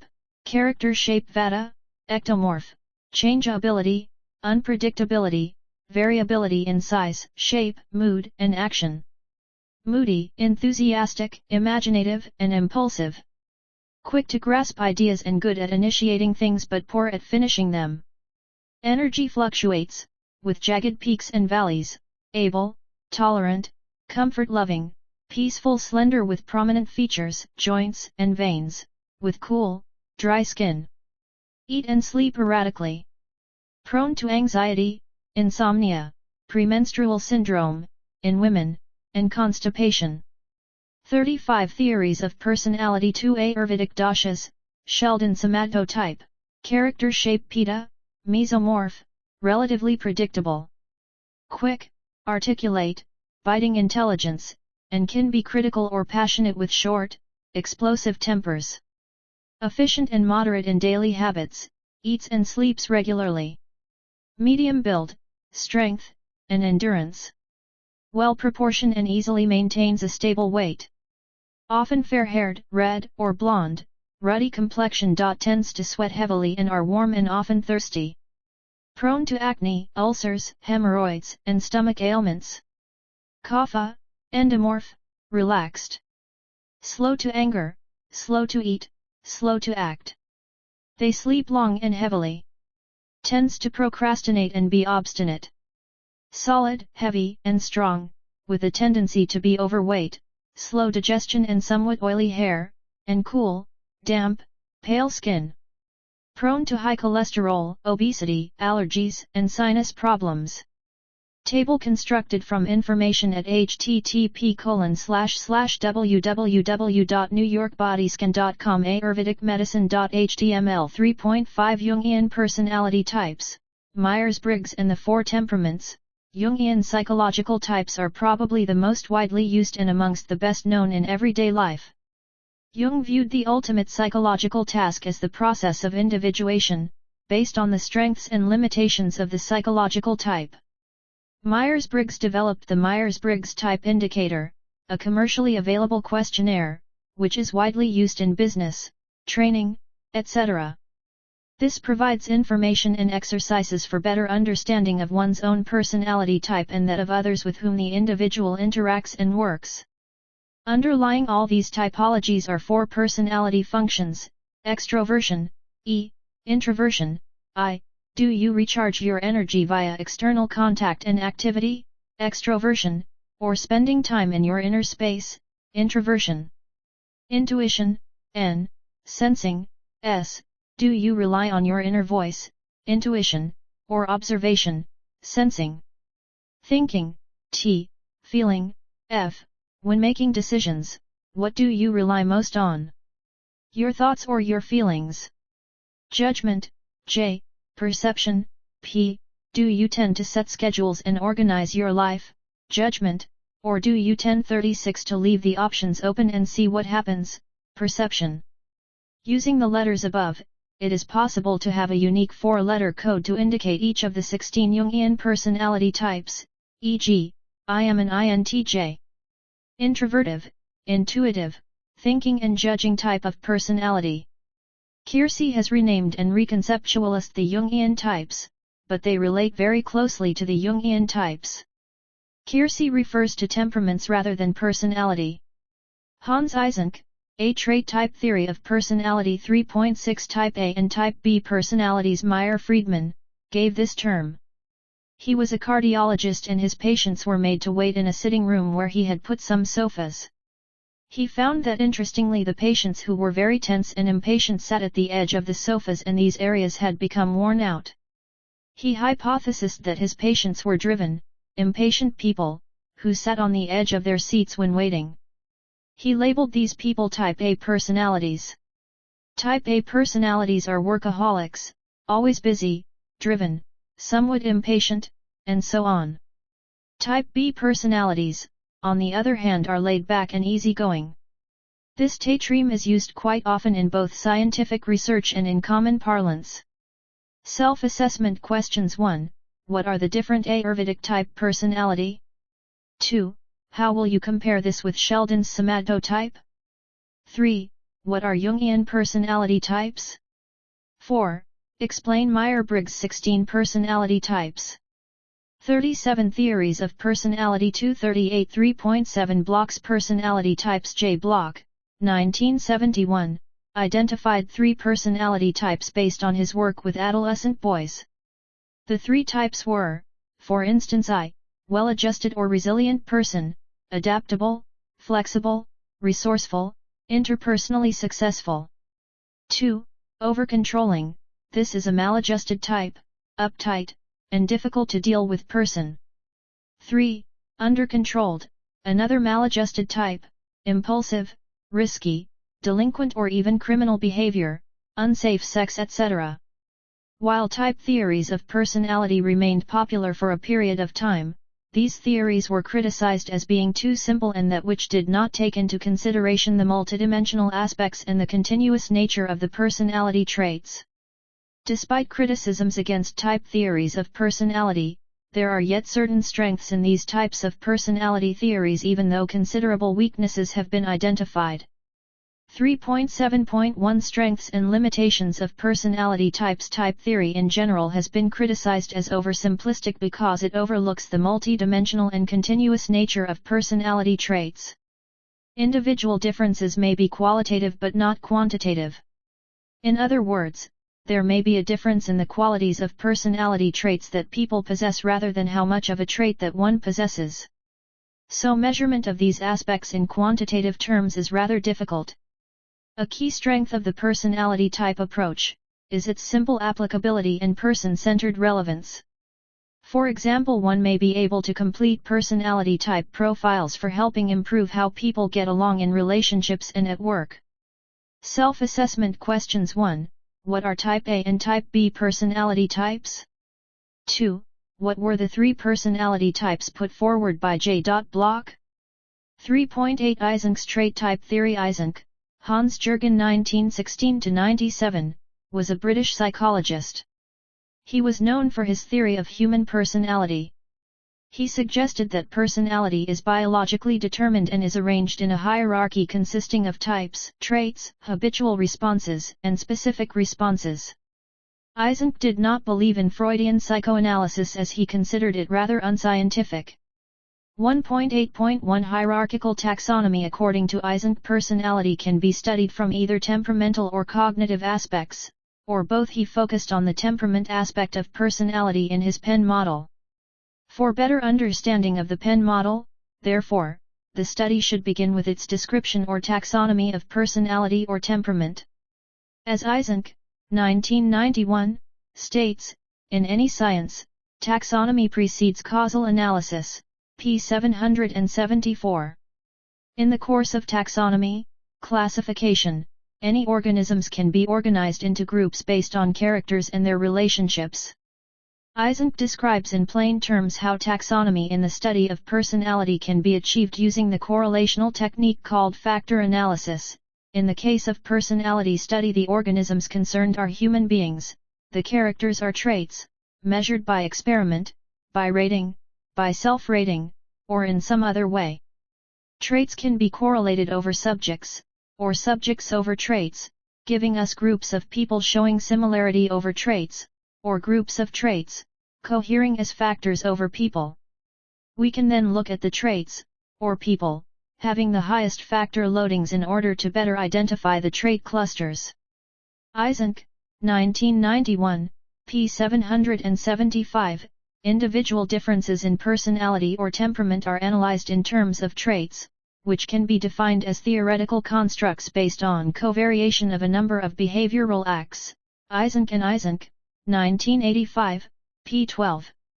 However, Eysenck, 1991, further supposes that traits themselves intercorrelate and make up higher-order factors or superfactors, which Eysenck calls types. As a result, the Penn, Psychoticism, Extroversion and Neuroticism model proposes a hierarchical classification of personality containing 4 levels. At the very bottom level of the hierarchy are behaviors such as talking with a friend on a single occasion. At the second level are habits such as talking with friends on multiple occasions, which are comprised of recurring behaviors. The third level of the hierarchy is that of traits or factors such as sociability, which are comprised of intercorrelated sets of habits. At the top of the hierarchy are superfactors or dimensions of personality such as extroversion, which are intercorrelated sets of traits or factors. Eysenck suggests 3 such superfactors: extroversion, E, neuroticism, N, and psychoticism, P. These 3 superfactors or dimensions of personality are orthogonal to each other, which means that they do not correlate with each other. Eysenck and Eysenck, 1985. Hans Eysenck, A Trait Type Theory of Personality. 39 Theories of Personality. 240 The Penn model is based on the principle of aggregation, in which measures will have higher reliability if they are comprised of many items. Eysenck, 1990. That is, Each superfactor in the Penn model is comprised of many different factors, habits, and behaviors, and thus reliability of measurement is increased. The superfactors of extroversion, neuroticism, and psychoticism at the top level of the hierarchy are stable, whereas behaviors such as talking with a friend on a single occasion at the bottom of the hierarchy are changeable across time and situation. In this respect, the distinction between levels is very important for the analysis of personality in the Penn model. 3.8.23 Dimensions of Personality. Eysenck strongly advocates that there are only three major dimensions or superfactors in the description of personality: extroversion-introversion, emotional stability versus instability or neuroticism, and psychoticism versus impulse control. Eysenck and Eysenck, 1985. In the Penn model, these dimensions or superfactors are based on constitutional, genetic, or inborn factors, which are to be discovered in the physiological, neurological, and biochemical structure of the individual. Eysenck and Eysenck, 1985, pages 42 to 43. Each person does not necessarily have either 100% or 0% of extroversion, neuroticism, or psychoticism. An individual may show some degree of these superfactors on the continuum. A person may have high extroversion, moderate neuroticism, and low psychoticism. Eysenck suggests after studying psychosis, 1. Psychotic symptoms and illnesses do not form completely separate diagnostic entities. 2. Psychosis is not a separate diagnostic entity which is categorically separated from normality. 3.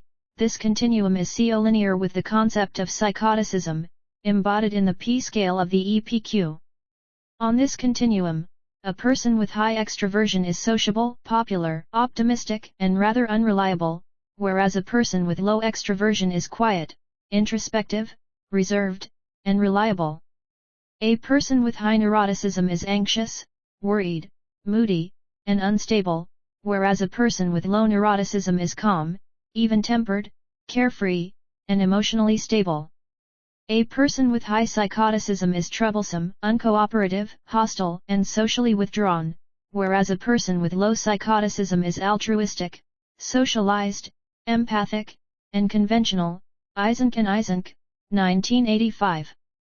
3.8.3 Causal aspects. Based on a three-dimensional description of personality, the Penn model further attempts to provide causal explanation of personality. The Penn model looks for psychophysiological, hormonal, and other biological mechanisms responsible for the personality dimensions, so that the theory can be tested by scientific experiments. Eysenck and Eysenck, 1985, clearly contend that no theory would be considered valid that did not make testable and verified predictions. P 187. Consequently, Eysenck, 1990, proposes the arousal theory, by modifying his inhibition theory to explain the causal roots of the three dimensions of personality. Self-assessment questions. 1. Elucidate the trait-type theory of personality by Eysenck. 2. What is meant by hierarchical taxonomy? How is personality types conceived of by Eysenck in terms of the taxonomy? 3. What are the three dimensions of personality? 4. Define and describe the causal aspects of personality according to Eysenck. Hans Eysenck, A Trait-Type Theory of Personality. 3.9 Neurophysiological Basis of Traits and Types according to Alexandrov and Shchikina, 1992. The neurophysiological indices of neurotic patients with different types of individual character and their dynamics are important factors of personality. They took 107 patients with different patterns of neuroses, who underwent group psychotherapy, a personality-oriented, reconstructive, variety analysis of the dynamics of the neurophysiological characteristics, made during group psychotherapy, supported the clinical data on varying curability of neurotic 41 theories of personality to 42 patients with different types of character accentuations. For instance, patients with the hysteroid-type character accentuation appeared more resistant to psychotherapy. Eysenck also made an attempt to specify a neurophysiological basis for each of his three personality supertraits or types. According to him, the supertrait introversion-extroversion is closely related to levels of cortical arousal as indicated by electroencephalographic recordings. Eysenck, 1982, used the term arousal to denote a continuum of excitation, ranging from a lower extreme, e.g. sleep, to an upper extreme, e.g., state of panic. He was of the view that introverts are over-aroused and thus are highly sensitive to incoming stimulation. For this reason, they avoided situations that are apt to overwhelm them. Extroverts are under-aroused and thus are highly insensitive to incoming stimulation and thus they constantly seek out situations that are apt to excite them. Eysenck hypothesized that individual differences in stability vs neuroticism reflected the degree to which the autonomic nervous system reacts to stimuli. He linked this dimension with the limbic system, the brain's visceral or feeling system, which influences motivation and emotional behavior. He pointed out that persons high on neuroticism tend to react more quickly to painful, novel, disturbing, or other stimuli than do more stable persons. Such persons also exhibit a more persistent reaction, even after the stimulus has disappeared, than do highly stable persons. Eysenck's neurophysiological interpretation of the dimensions of personality is closely related to his theory of psychopathology. He was of the view that the symptoms or disorders that befall a person are related to the combined impact of personality traits and nervous system functioning. For instance, the person who is high on the dimensions of introversion and neuroticism is more prone to develop anxiety disorders such as phobias, obsessions, and compulsions. On the other hand, the person who is high on the extroversion and neuroticism dimensions is at a risk for psychopathic, antisocial disorders. Eysenck stated that psychological disorders do not automatically occur as a result of genetic predisposition. These genetic predispositions when interact with the environment or a certain situation produce psychological disorders. 3.9.1 Extroversion and cortical arousal. According to the arousal theory, Eysenck, 1990, provides a biological explanation of extroversion in terms of cortical arousal via the ascending reticular activating system, AROS. Activity in the AROS stimulates the cerebral cortex, which, in turn, leads to higher cortical arousal. Cortical arousal can be measured by skin conductance, brain waves, or sweating, Eysenck, 1990. Because of the different levels of AROS activity, introverts are characterized by higher levels of activity than extroverts and so are chronically more cortically aroused than extroverts, Eysenck and Eysenck, 1985. p. 197, emphasis added. Based on the Yerkes-Dodson law, which suggests that arousal and performance have an inverted U relationship, the arousal theory of the Penn model assumes that some intermediate level of arousal is optimal for performance, Eysenck and Eysenck, 1985, p. 199. 3.9.2 Neuroticism and visceral brain activation. Eysenck, 1990, also explains neuroticism in terms of activation thresholds in the sympathetic nervous system or visceral brain. The visceral brain is also referred to as the limbic system, which consists of the hippocampus, amygdala, septum, and hypothalamus, and regulates such emotional states as sex, fear, and aggression. It is responsible for the fight or flight response in the face of danger. Heart rate, blood pressure, skin conductance, sweating, breathing rate, and muscular tension in the forehead can measure activation levels of the visceral brain.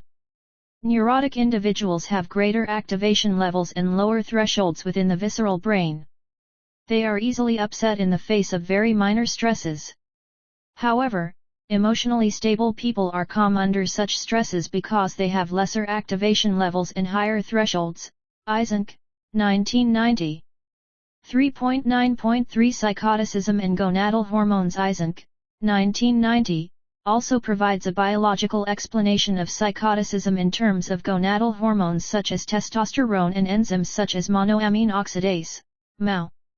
Eysenck, 1992a, reports that low platelet monoamine oxidase, MAO, has been found in psychotic patients, and also in their relatives and in patients who have recovered, suggesting that low MAO activity may be a marker for vulnerability, p. 774. All things considered, the Penn model has contributed to the study of personality in three distinctive ways. 1.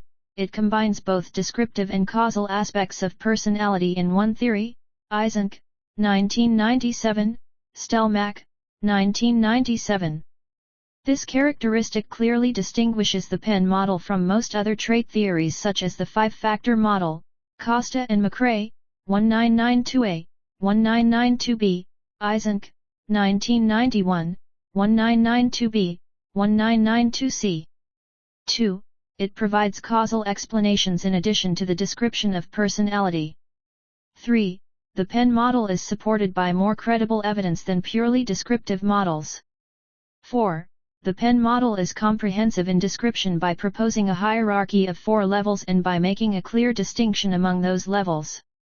5.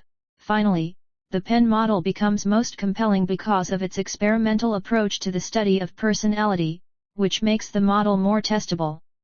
Consequently, the Penn model is likely to generate more specific predictions about personality. Hans Eysenck, A Trait Type Theory of Personality. 43 Theories of Personality. 244 Thus the essence of Eysenck's trait type theory is that 1. Elements of personality can be arranged hierarchically. 2. Certain supertraits or types, such as extroversion, exert a powerful influence over behavior. 3. These supertraits comprised of several component traits, and these component traits either are more superficial reflections of the underlying type dimension, or are specific qualities that contribute to that dimension.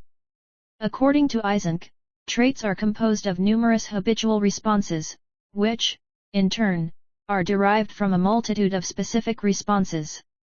The trait of sociability correlates with such response dispositions as activity, liveliness, assertiveness, etc. Taken together, these traits define a supertrait or type Eysenck calls extroversion. In considering Eysenck's hierarchical model of personality structure, it should be noted that the word type refers to dimensions of personality that he regards as normally distributed along a continuum. This is almost equivalent to traits. Thus, for example, the type concept of extroversion is a dimension with a low end and a high end along which people may fall at various points between the two extremes. It is not a dimension on which people can be classified as either low or high. Eysenck does not imply discontinuity when he uses the word type. Self-assessment questions. 1. Describe the neurophysiological basis of trait and types. 2. How does Eysenck explain extroversion in terms of neurophysiological explanation? 3. How is neuroticism explained in terms neurophysiological mechanism? 4.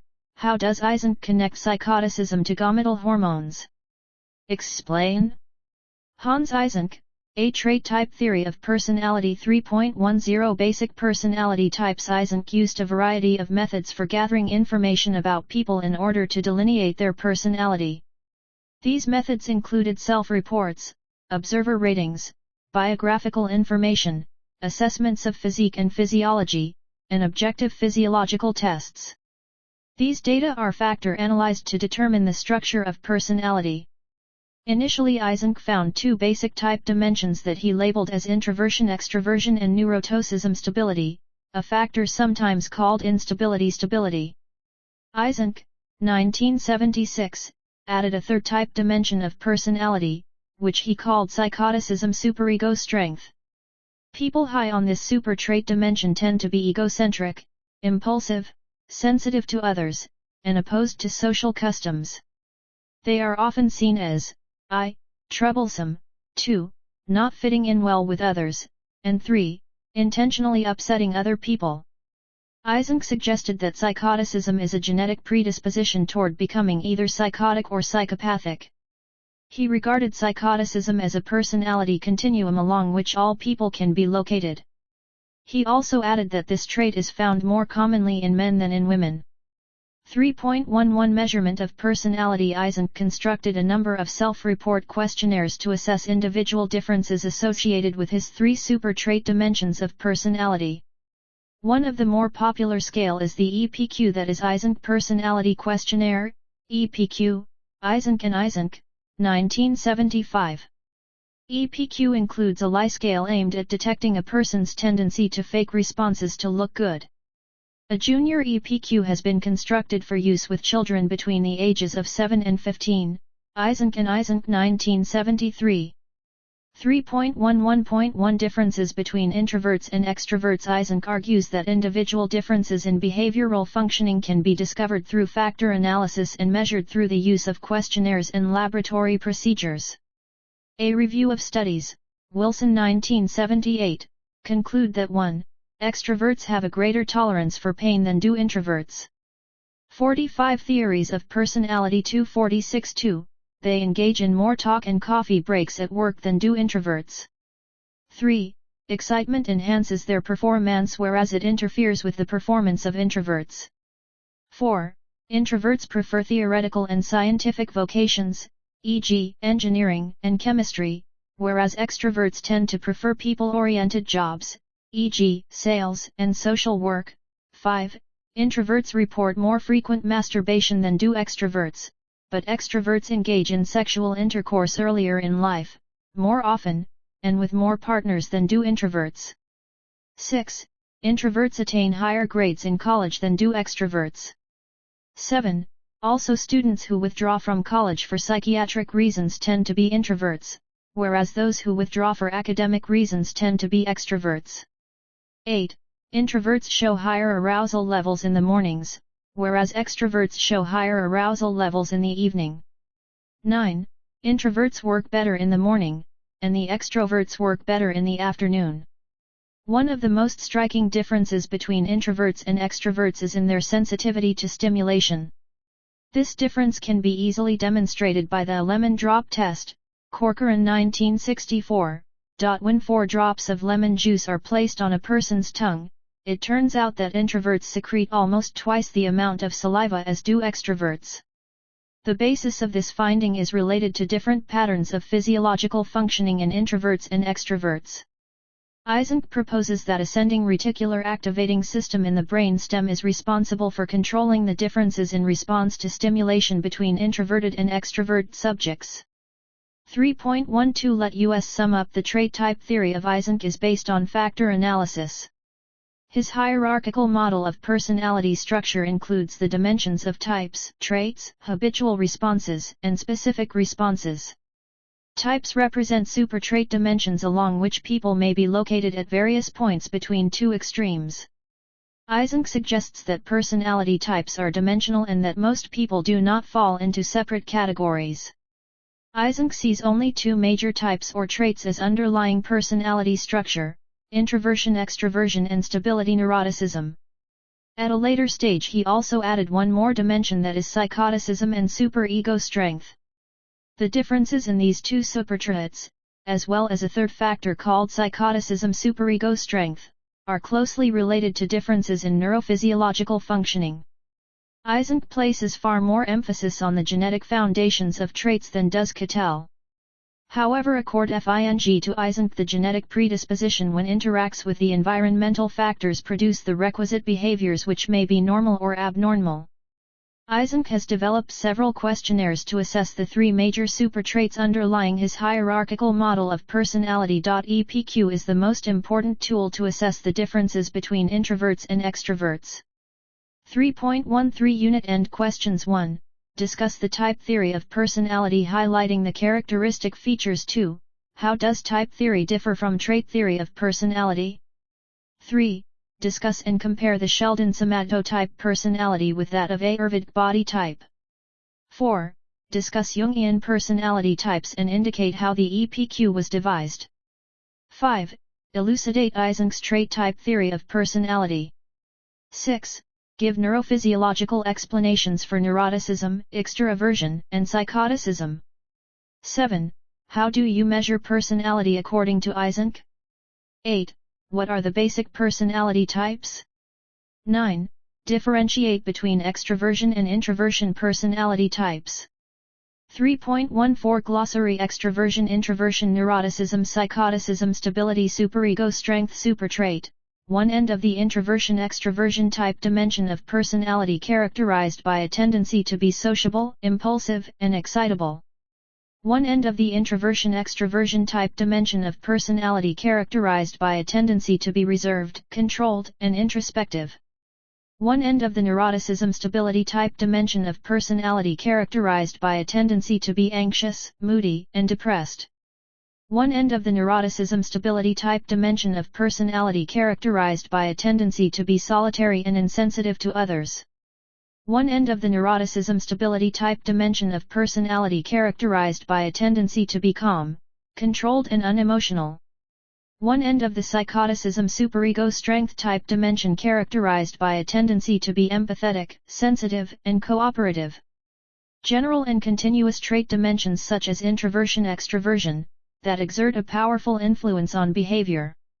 Hans Eysenck, A Trait Type Theory of Personality 3.15 Suggested readings and references Eysenck H.J., 1976, Sex and Personality. Austin, University of Texas Press. Eysenck H.J., 1982. Personality, Genetics, and Behavior. New York, Praeger. 47 Theories of Personality 2 Hell L.A. and Ziegler, D.J., 1992. Personality Theories, Basic Assumptions, Research, and Applications. McGraw-Hill Inc. References Corcoran D.W., 1964. The Relation Between Introversion and Salivation. American Journal of Psychology 77,298-300.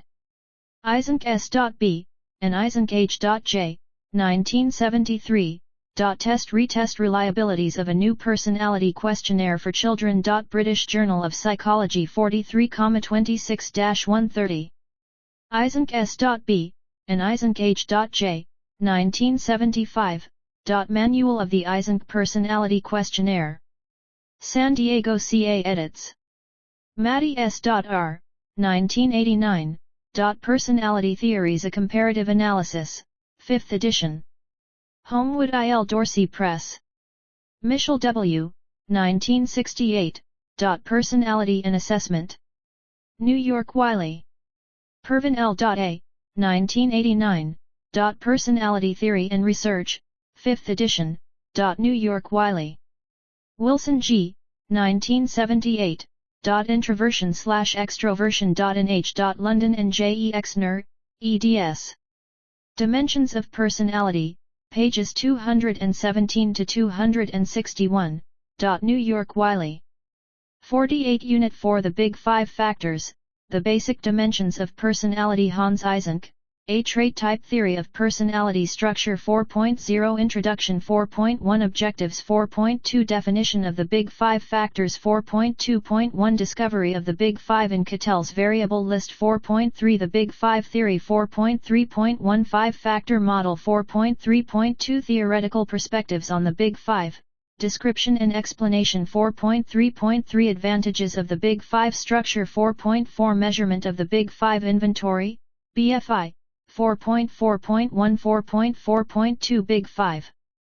Personality Traits in Psychology. Important characteristics of the Five Factors 4.4.3 Major proponents of the Big Five and the lexical basis 4.4.4 Best ways to describe personality 4.5 Let us sum up 4.6 Unit End questions 4.7 Glossary 4.8 Suggested readings and references 4.0 Introduction. Research conducted during the last few decades has converged on the conclusion that in fact, there may be only 5 key or central dimensions of personality instead of many personality dimensions.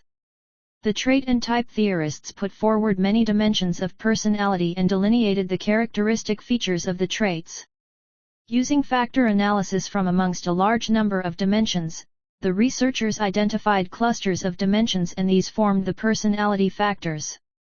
Thus the Big Five personality dimensions are identified clusters of personality traits and these can be delineated by a measurement tool, questionnaire.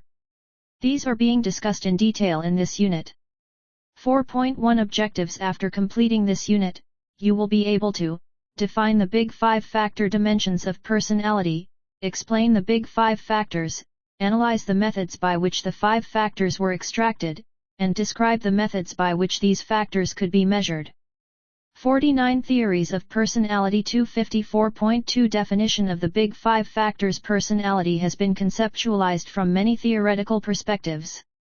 Each has contributed to understanding of individual differences in behavior and experience. However, so many personality scales to measure personality came about as a result of continuing research, and one had not overall rationale to use a particular scale. Thus personality psychology needed a descriptive model, a taxonomy of its subject matter. One of the goals of taxonomy is to bring a number of specific instances within a domain so as to understand it in a simple way.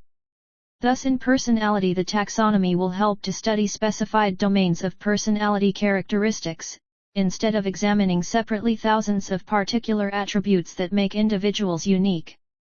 The Big Five personality dimension is the result of finding a general taxonomy, and these dimensions do not represent a particular theoretical perspective but derived from people's description of themselves and others in their natural language.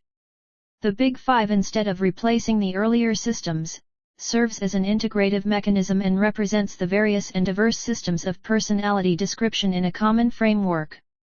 Allport and Odbert's classifications provided some initial structure for the personality lexicon.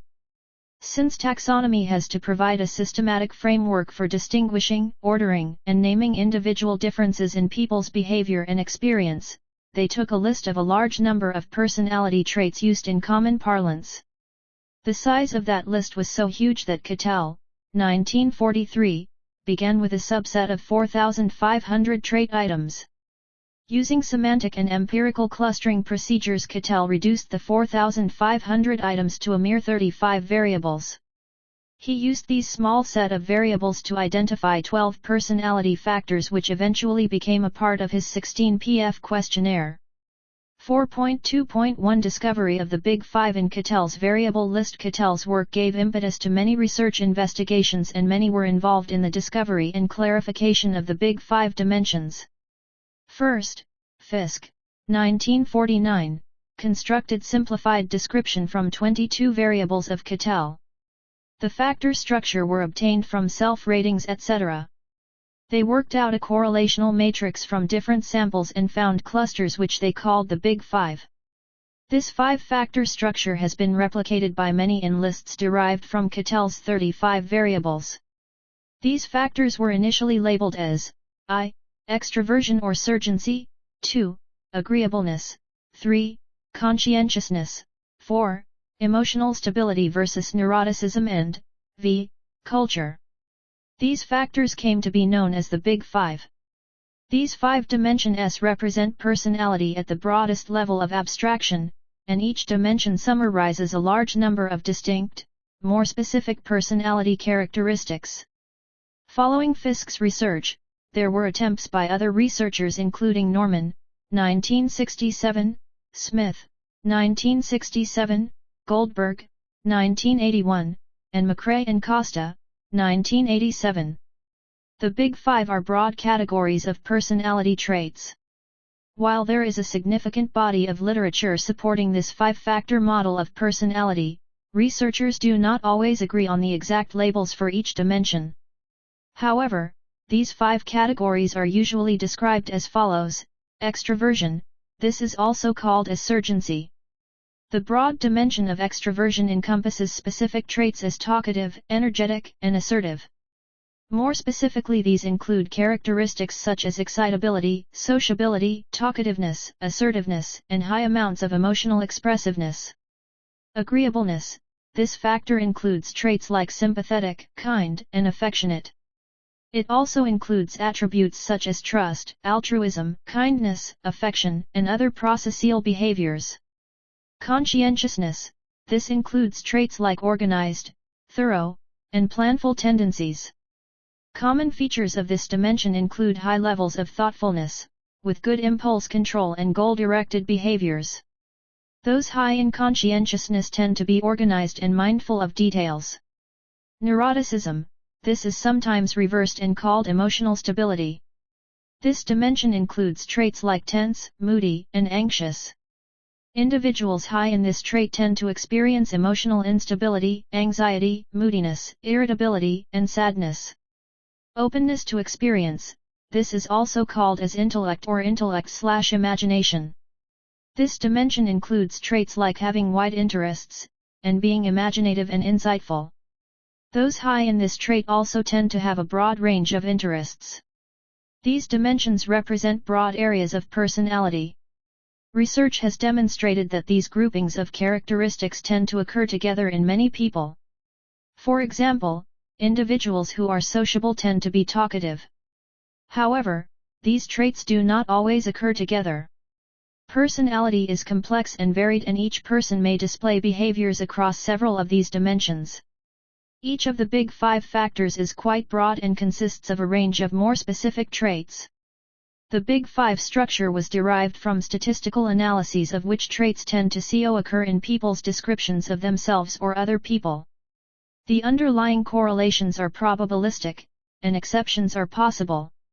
For example, talkativeness and assertiveness are both traits associated with extroversion, but they do not go together by logical necessity. One could imagine somebody who is assertive but not talkative, the strong, silent type. However, many studies indicate that people who are talkative are usually also assertive, and vice versa, which is why they go together under the broader extroversion factor. For this reason, one should be clear about the research goals when choosing the measures. If it expected that one has to make finer distinctions, such as between talkativeness and assertiveness, a broad-level Big Five instrument will not be enough. One may have to use one of the longer inventories that make facet-level distinctions, like the NEO-PIR or the IPIP scales, or one could supplement a shorter inventory, like the Big Five inventory, with additional scales that measure the specific dimensions that you are interested in.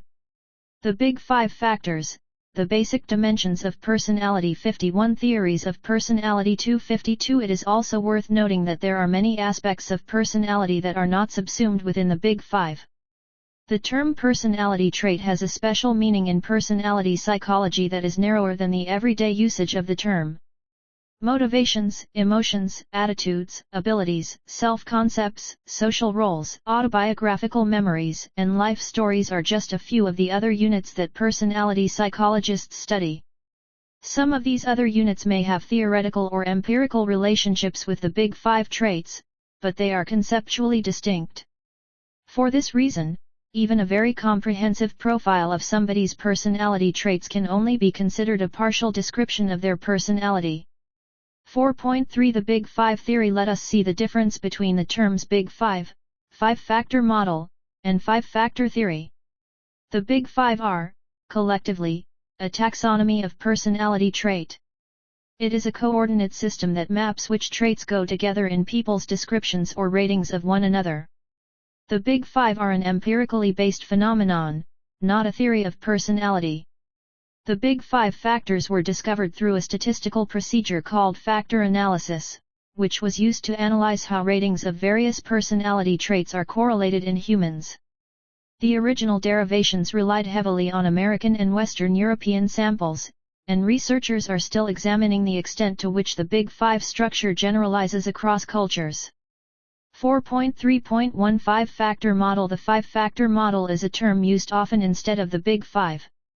In scientific usage, the word model can refer either to a descriptive framework of what has been observed, or to a theoretical explanation of causes and consequences. The five-factor model, i.e., Big Five, is a model in the descriptive sense only. The term Big Five was coined by Lou Goldberg and was originally associated with studies of personality traits used in natural language. The term five-factor model has been more commonly associated with studies of traits using personality questionnaires.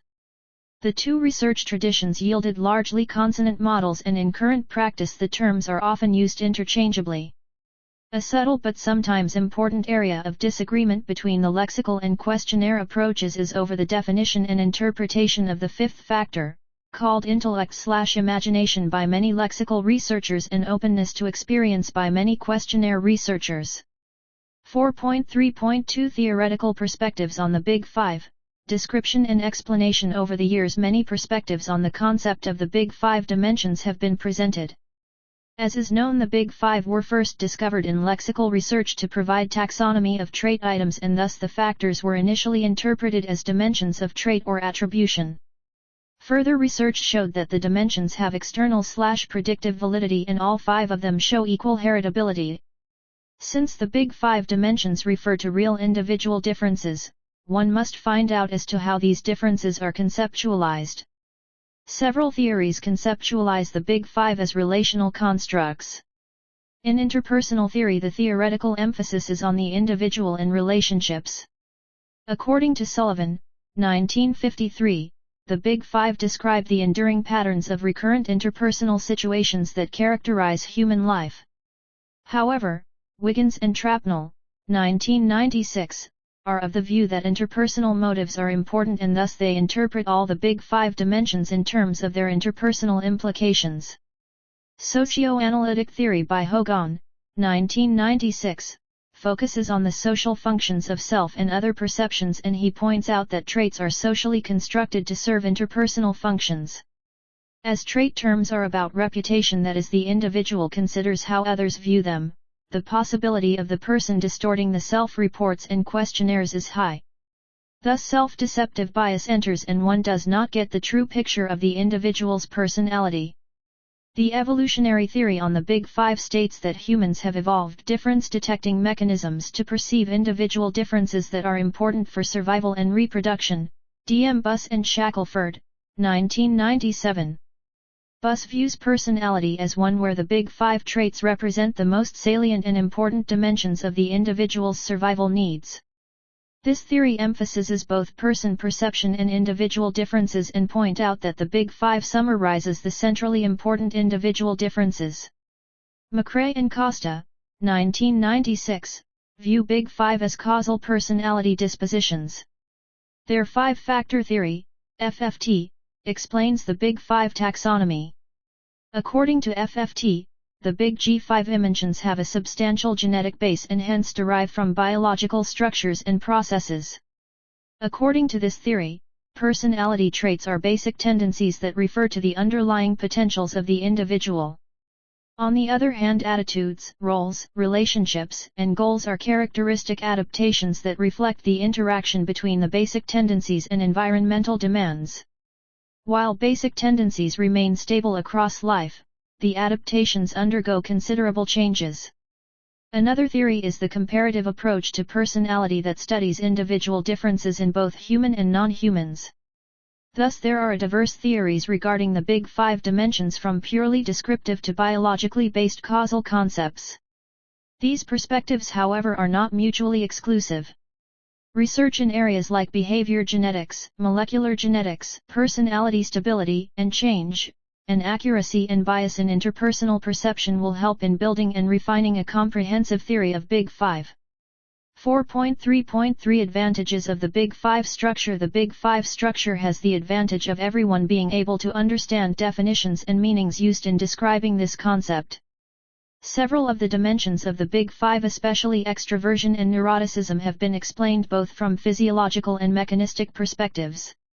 In one sense, the Big Five differentiate domains of individual differences that have similar the Big Five factors, the basic dimensions of personality. 53 Theories of personality. 254 Surface manifestations. The Big Five structure is a major step ahead in that it captures the commonalities amongst most of the existing systems of personality description, and provides an integrative descriptive model.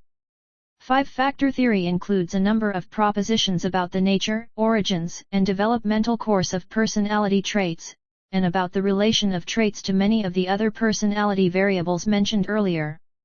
Five-factor theory presents a biological account of personality traits, in which learning and experience play little if any part in influencing the Big Five.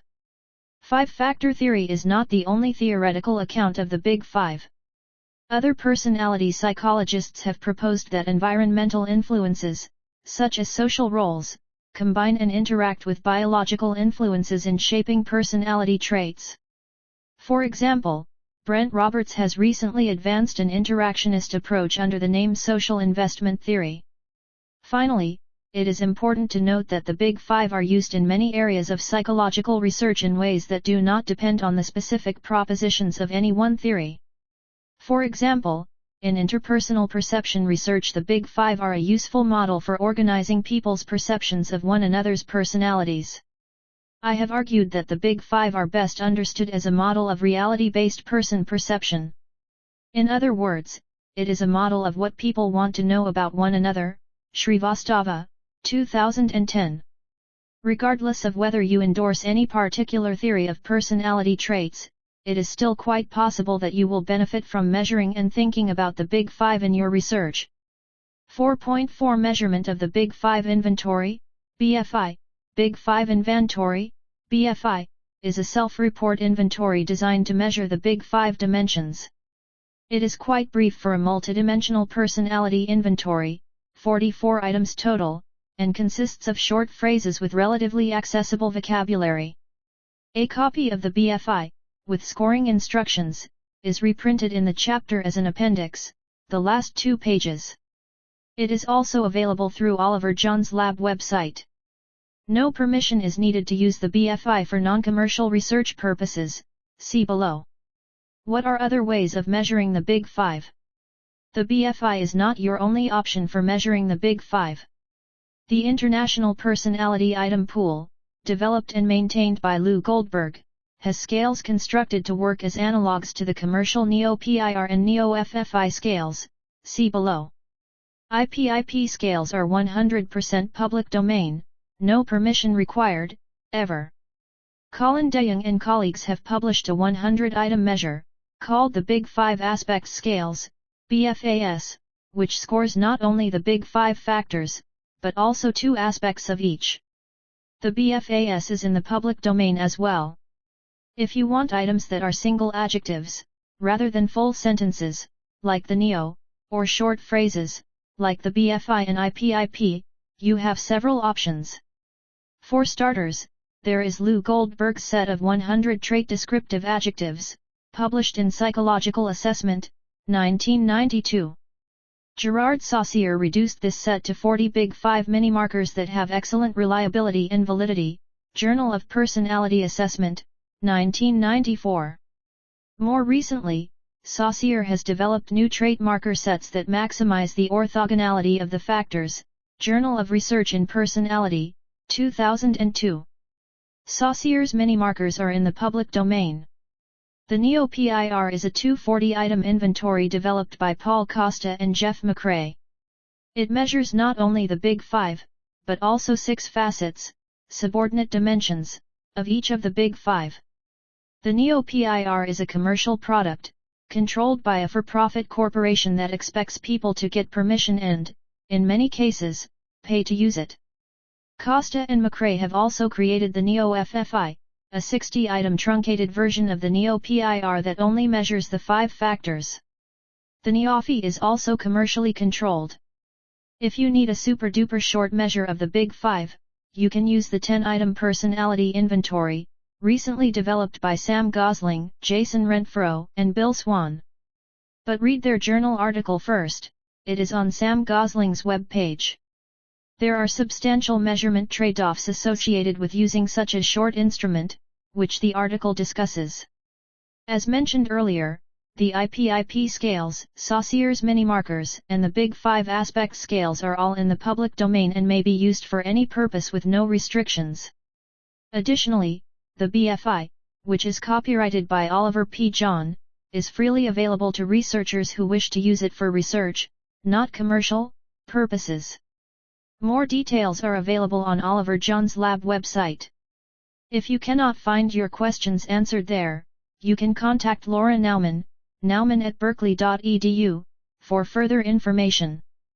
4.4.1 Big Five Personality Traits in Psychology. The Big Five Personality Dimensions: Extroversion, Activity and Energy Level Traits, Sociability and Emotional Expressiveness, Agreeableness, Altruism, Trust, Modesty, Processual Attitudes, Conscientiousness, Impulse Control, Goal-Directed Behavior, Neuroticism, Emotional Stability, Anxiety, Sadness and Irritability, Openness, Breadth, Complexity and Depth of an individual's life. These 5 dimensions have been used to account for variance in I. Academic achievement, 2. Work performance, 3. Well-being, juvenile delinquency, 4. The Big Five Personality Traits in Psychology, v. The person's personal dimensions affect all aspects of life. One does not need a Myers-Briggs personality test to know if your personality type is working for or against you. Here are the Big 5 personality traits and how they work. The Big 5 personality traits affect the person's health, relationships, goals, achievements, professional success, and even the spiritual life. The person's whole. The Big 5 factors, the basic dimensions of personality. 55 theories of personality. 256 Life is affected both positively and negatively by the Big 5 personality traits. The fundamental 5 personality characteristics, called the Big 5 personality traits among psychologists, were once thought to remain the same since childhood. Now, experts believe the Big 5 personality traits change over time. The 5-factor model is comprised of 5 personality dimensions: ocean, openness to experience, conscientiousness, extroversion, agreeableness, and neuroticism. The 5 dimensions are held to be a complete description of personality. A competing model with 3 dimensions based on psychophysiology is the Penn model. Extroversion and agreeableness are only rotations of the dimensions in interpersonal theory. A trait is a temporally stable, cross-situational individual difference. Currently, the most popular approach among psychologists for studying personality traits is the 5-factor model or Big 5 dimensions of personality. The 5 factors were derived from factor analyses of a large number of self and peer reports on personality-relevant adjectives and questionnaire items. 4.4.2 Important characteristics of the 5 factors. The following are some of the important characteristics of the 5 factors. 1. First, the factors are dimensions, not types, so people vary continuously on them, with most people falling in between the extremes. 2. Second, the factors are stable over a 45-year period beginning in young adulthood, Solge and Valiant, 1999. 3. Third, the factors and their specific facets are heritable, i.e., genetic, at least in part, Jang, McRae, Gleitner, Riemann, and Liv Slay, 1998, Leyland, McRae, Costa, and John, 1998. 4. Fourth, the factors probably had adaptive value in a prehistoric environment, Buss, 1996. 5. Fifth, the factors are considered universal, having been recovered in languages as diverse as German and Chinese, McRae and Costa, 1997. 6. Sixth, knowing one's placement on the factors is useful for insight and improvement through therapy, Costa and McRae, 1992. The differences between two empirically related yet conceptually distinct models, the Big 5 and the 5-factor model, are summarized below. 4.4.3 Major proponents of the Big 5 and the lexical basis. Goldberg, FFM, McRae and Costa. Lexical basis. Lexical hypothesis. Those individual differences that are most salient and socially relevant will come to be encoded as terms in the natural language. 5-factor model. FFM theoretical contexts. Traits are situated in a comprehensive model of genetic and environmental causes and contexts. Position on causation. Big 5, phenotypic and no stance on causation. 5-factor model, FFM. Biosocial, genetic as well as environmental. Naming of factors. Big 5, surgency, agreeableness, conscientiousness, emotional stability, and intellect. 5-factor model, FFM. Extroversion, agreeableness, conscientiousness, neuroticism, and openness to experience, Ocean. Measurement model. Big 5, circular measurement, that is, many items have non-zero correlations, loadings, on 2 factors rather than just one. 5-factor model. Hierarchical measurement, that is, lower-level facets combine to form higher-level domains. Questionnaires. Big 5, Big 5 markers. Recently, International Personality Item Pool, or IPIP. FFM. Revised neuroticism, extroversion, openness. Personality inventory, NEOPIR. Type of questionnaire items. Big 5. Adjectives. Recently, sentence stems. FFM. Sentences. Saucier and Goldberg, 1998, presented evidence that nearly all clusters of personality-relevant adjectives can be subsumed under the Big 5. One of the shortcomings of the Big 5 is that though very useful, it must be stated that there are several important personality traits that lie beyond the Big Five. In addition, theoretical reasons suggest the importance of other personality traits that are poorly captured by terms in the natural language, such as impulsive, sensation-seeking, etc. Furthermore, traits may be only a limited means of studying a psychology of the stranger, that is, they may include only the personality-relevant information that would be apparent about someone about whom one knew very little else. Thus it leaves other important constructs such as narrative life story etc., uncovered. 4.4.4 Best way to describe personality. What are the best ways to describe an individual's personality? One might list all of the things that individuals do all day every day of their lives, but that would take too long and be far too detailed to be of much use. Alternatively, one might use more abstract attributes as a way of summarizing the major ways that individuals differ from each other. Every language has the Big Five factors, the basic dimensions of personality, 57 theories of personality, 258 hundreds of words that refer to the ways that individuals differ. The English language includes at least 20,000 words of that sort, for example, talkative, agreeable, hardworking, nervous, intelligent. Perhaps those terms that make it into a language and then stay there for centuries are those that people have found to be most useful for describing themselves and others. This lexical hypothesis is the basis of much modern research on the structure of human personality traits. The terms that are descriptive of personality can be used by individuals to describe themselves and others. For example, one could ask a question, how talkative is Ram? The answer could be in a continuum, viz., not at all, 1, a little bit, 2, somewhat, 3, moderately, 4, and extremely, 5. In general, one can measure the extent of similarity between pairs of personality terms with a statistic called the correlation coefficient. Based on the intercorrelations among all pairs of personality terms, one can then group the terms into categories or clusters using a statistical procedure called factor analysis. The result of research using those statistical techniques is a tentative answer to the important scientific question, how many different relatively independent kinds of terms are there in that specific language? In many languages, it has turned out that the magical number is something like 5 or 6. In English and other Northern European languages like German and Dutch, there has seemed to be 5 major dimensions or factors to represent the majority of personality descriptive terms in that language. This Big Five factor structure has become a scientifically useful taxonomy to understand individual differences in personality traits. The Big Five factors. 1. The first is extroversion versus introversion, which includes traits such as active, assertive, energetic, gregarious, and talkative versus their opposites. 2. A second factor is called agreeableness, which includes traits such as amiable, helpful, kind, sympathetic, and trusting versus their opposites. 3.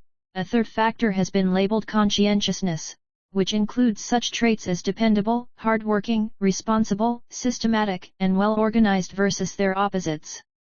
4.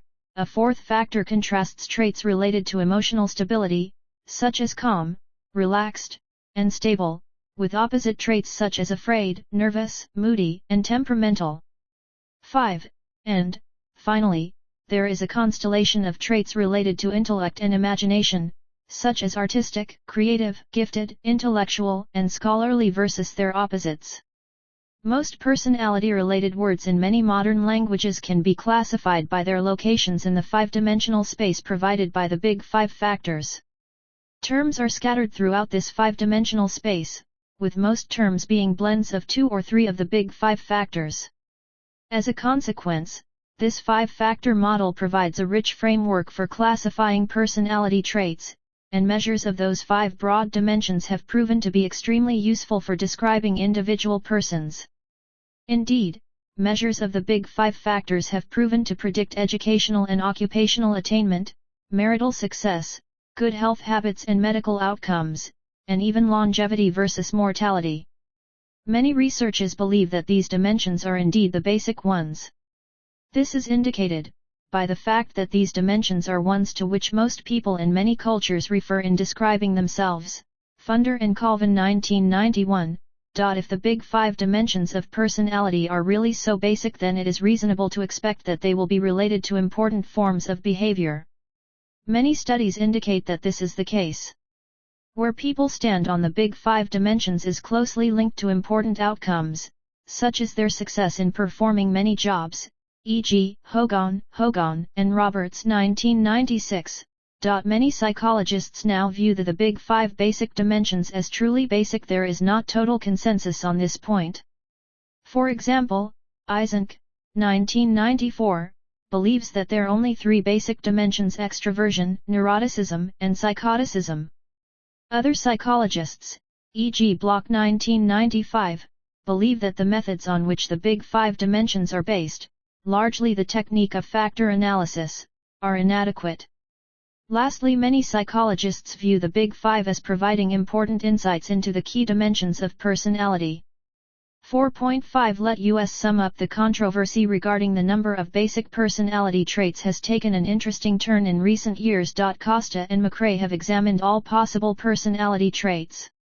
The findings indicate a set of 5 factors. They are often called Big 5 factors. These factors include extroversion, agreeableness, conscientiousness, emotional stability, and openness to experience. This model represents an important theoretical development in the field of personality. It has been found useful in understanding the personality profile of people across cultures. While it is consistent with the analysis of personality traits found in different languages, it is also supported by the studies of personality carried out through different methods. Thus, it is now considered to be the most promising empirical approach to the study of personality. 4.6 Unit End Questions 1. What are the big 5 dimensions of personality? Describe each dimension in detail. 2.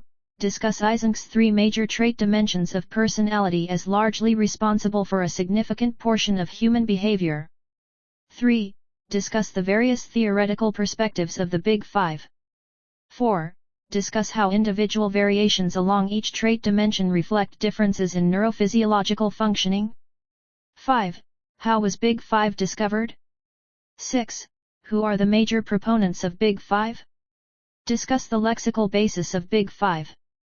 The Big 5 factors, the basic dimensions of personality. 59 Theories of personality. 2 4.7 Glossary. Extroversion, one of the big 5 dimensions of personality, ranges from sociable, talkative, and enthusiastic at one end to sober, reserved, and cautious at the other. Agreeableness, one of the big 5 dimensions of personality, ranges from good-natured, cooperative, trusting at one end to irritable, suspicious, uncooperative at the other. Conscientiousness, one of the big 5 dimensions of personality, ranges from well-organized, careful, and responsible at one end to disorganized, careless, and unscrupulous at the other. Emotional stability, one of the big 5 dimensions of personality, ranges from poised, calm, and composed at one end to nervous, anxious, and excitable at the other, also called neuroticism. Openness to experience, one of the big 5 dimensions of personality, ranges from imaginative, witty, and intellectual at one end to down-to-earth, simple, and narrow in interests at the other. 4.8 Suggested readings and references. Baron R.A., 2005. Psychology. 5th edition, Pearson, India, Delhi. Eysenck H.J., 1994. The Big 5 or Giant 3 Criteria for a Paradigm. In C.F. Halverson Jr. G.A. Honstam and R.P. Martin, eds. The Developing Structure of Temperament and Personality from Infancy to Childhood, pp 37-51. Hillsdale, New Jersey. Earlbaum. Zuckerman M., 1994. Behavioral Expressions and Biosocial Bases of Sensation Seeking. New York Cambridge University Press. References. Block J.H., 1995. A Contrarian View of the 5-Factor Approach to Personality Description. Psychological Bulletin 117,187-215. Costa P.T. Jr. and McRae R.R., 1994. The NeoPi/NeoFFI Manual Supplement. Odessa FL Psychological Assessment Research. Funder D.C., and Colvin C.R., 1991, Exploration in Behavioral Consistency, Properties of Persons' Situation and Behavior. Journal of Personality and Social Psychology 60,773-794. Hogan R. Hogan J. and Roberts B. W., 1996, Personality Measurement Employment Decisions Question and Answers. American Psychologist 51,469-477. 60.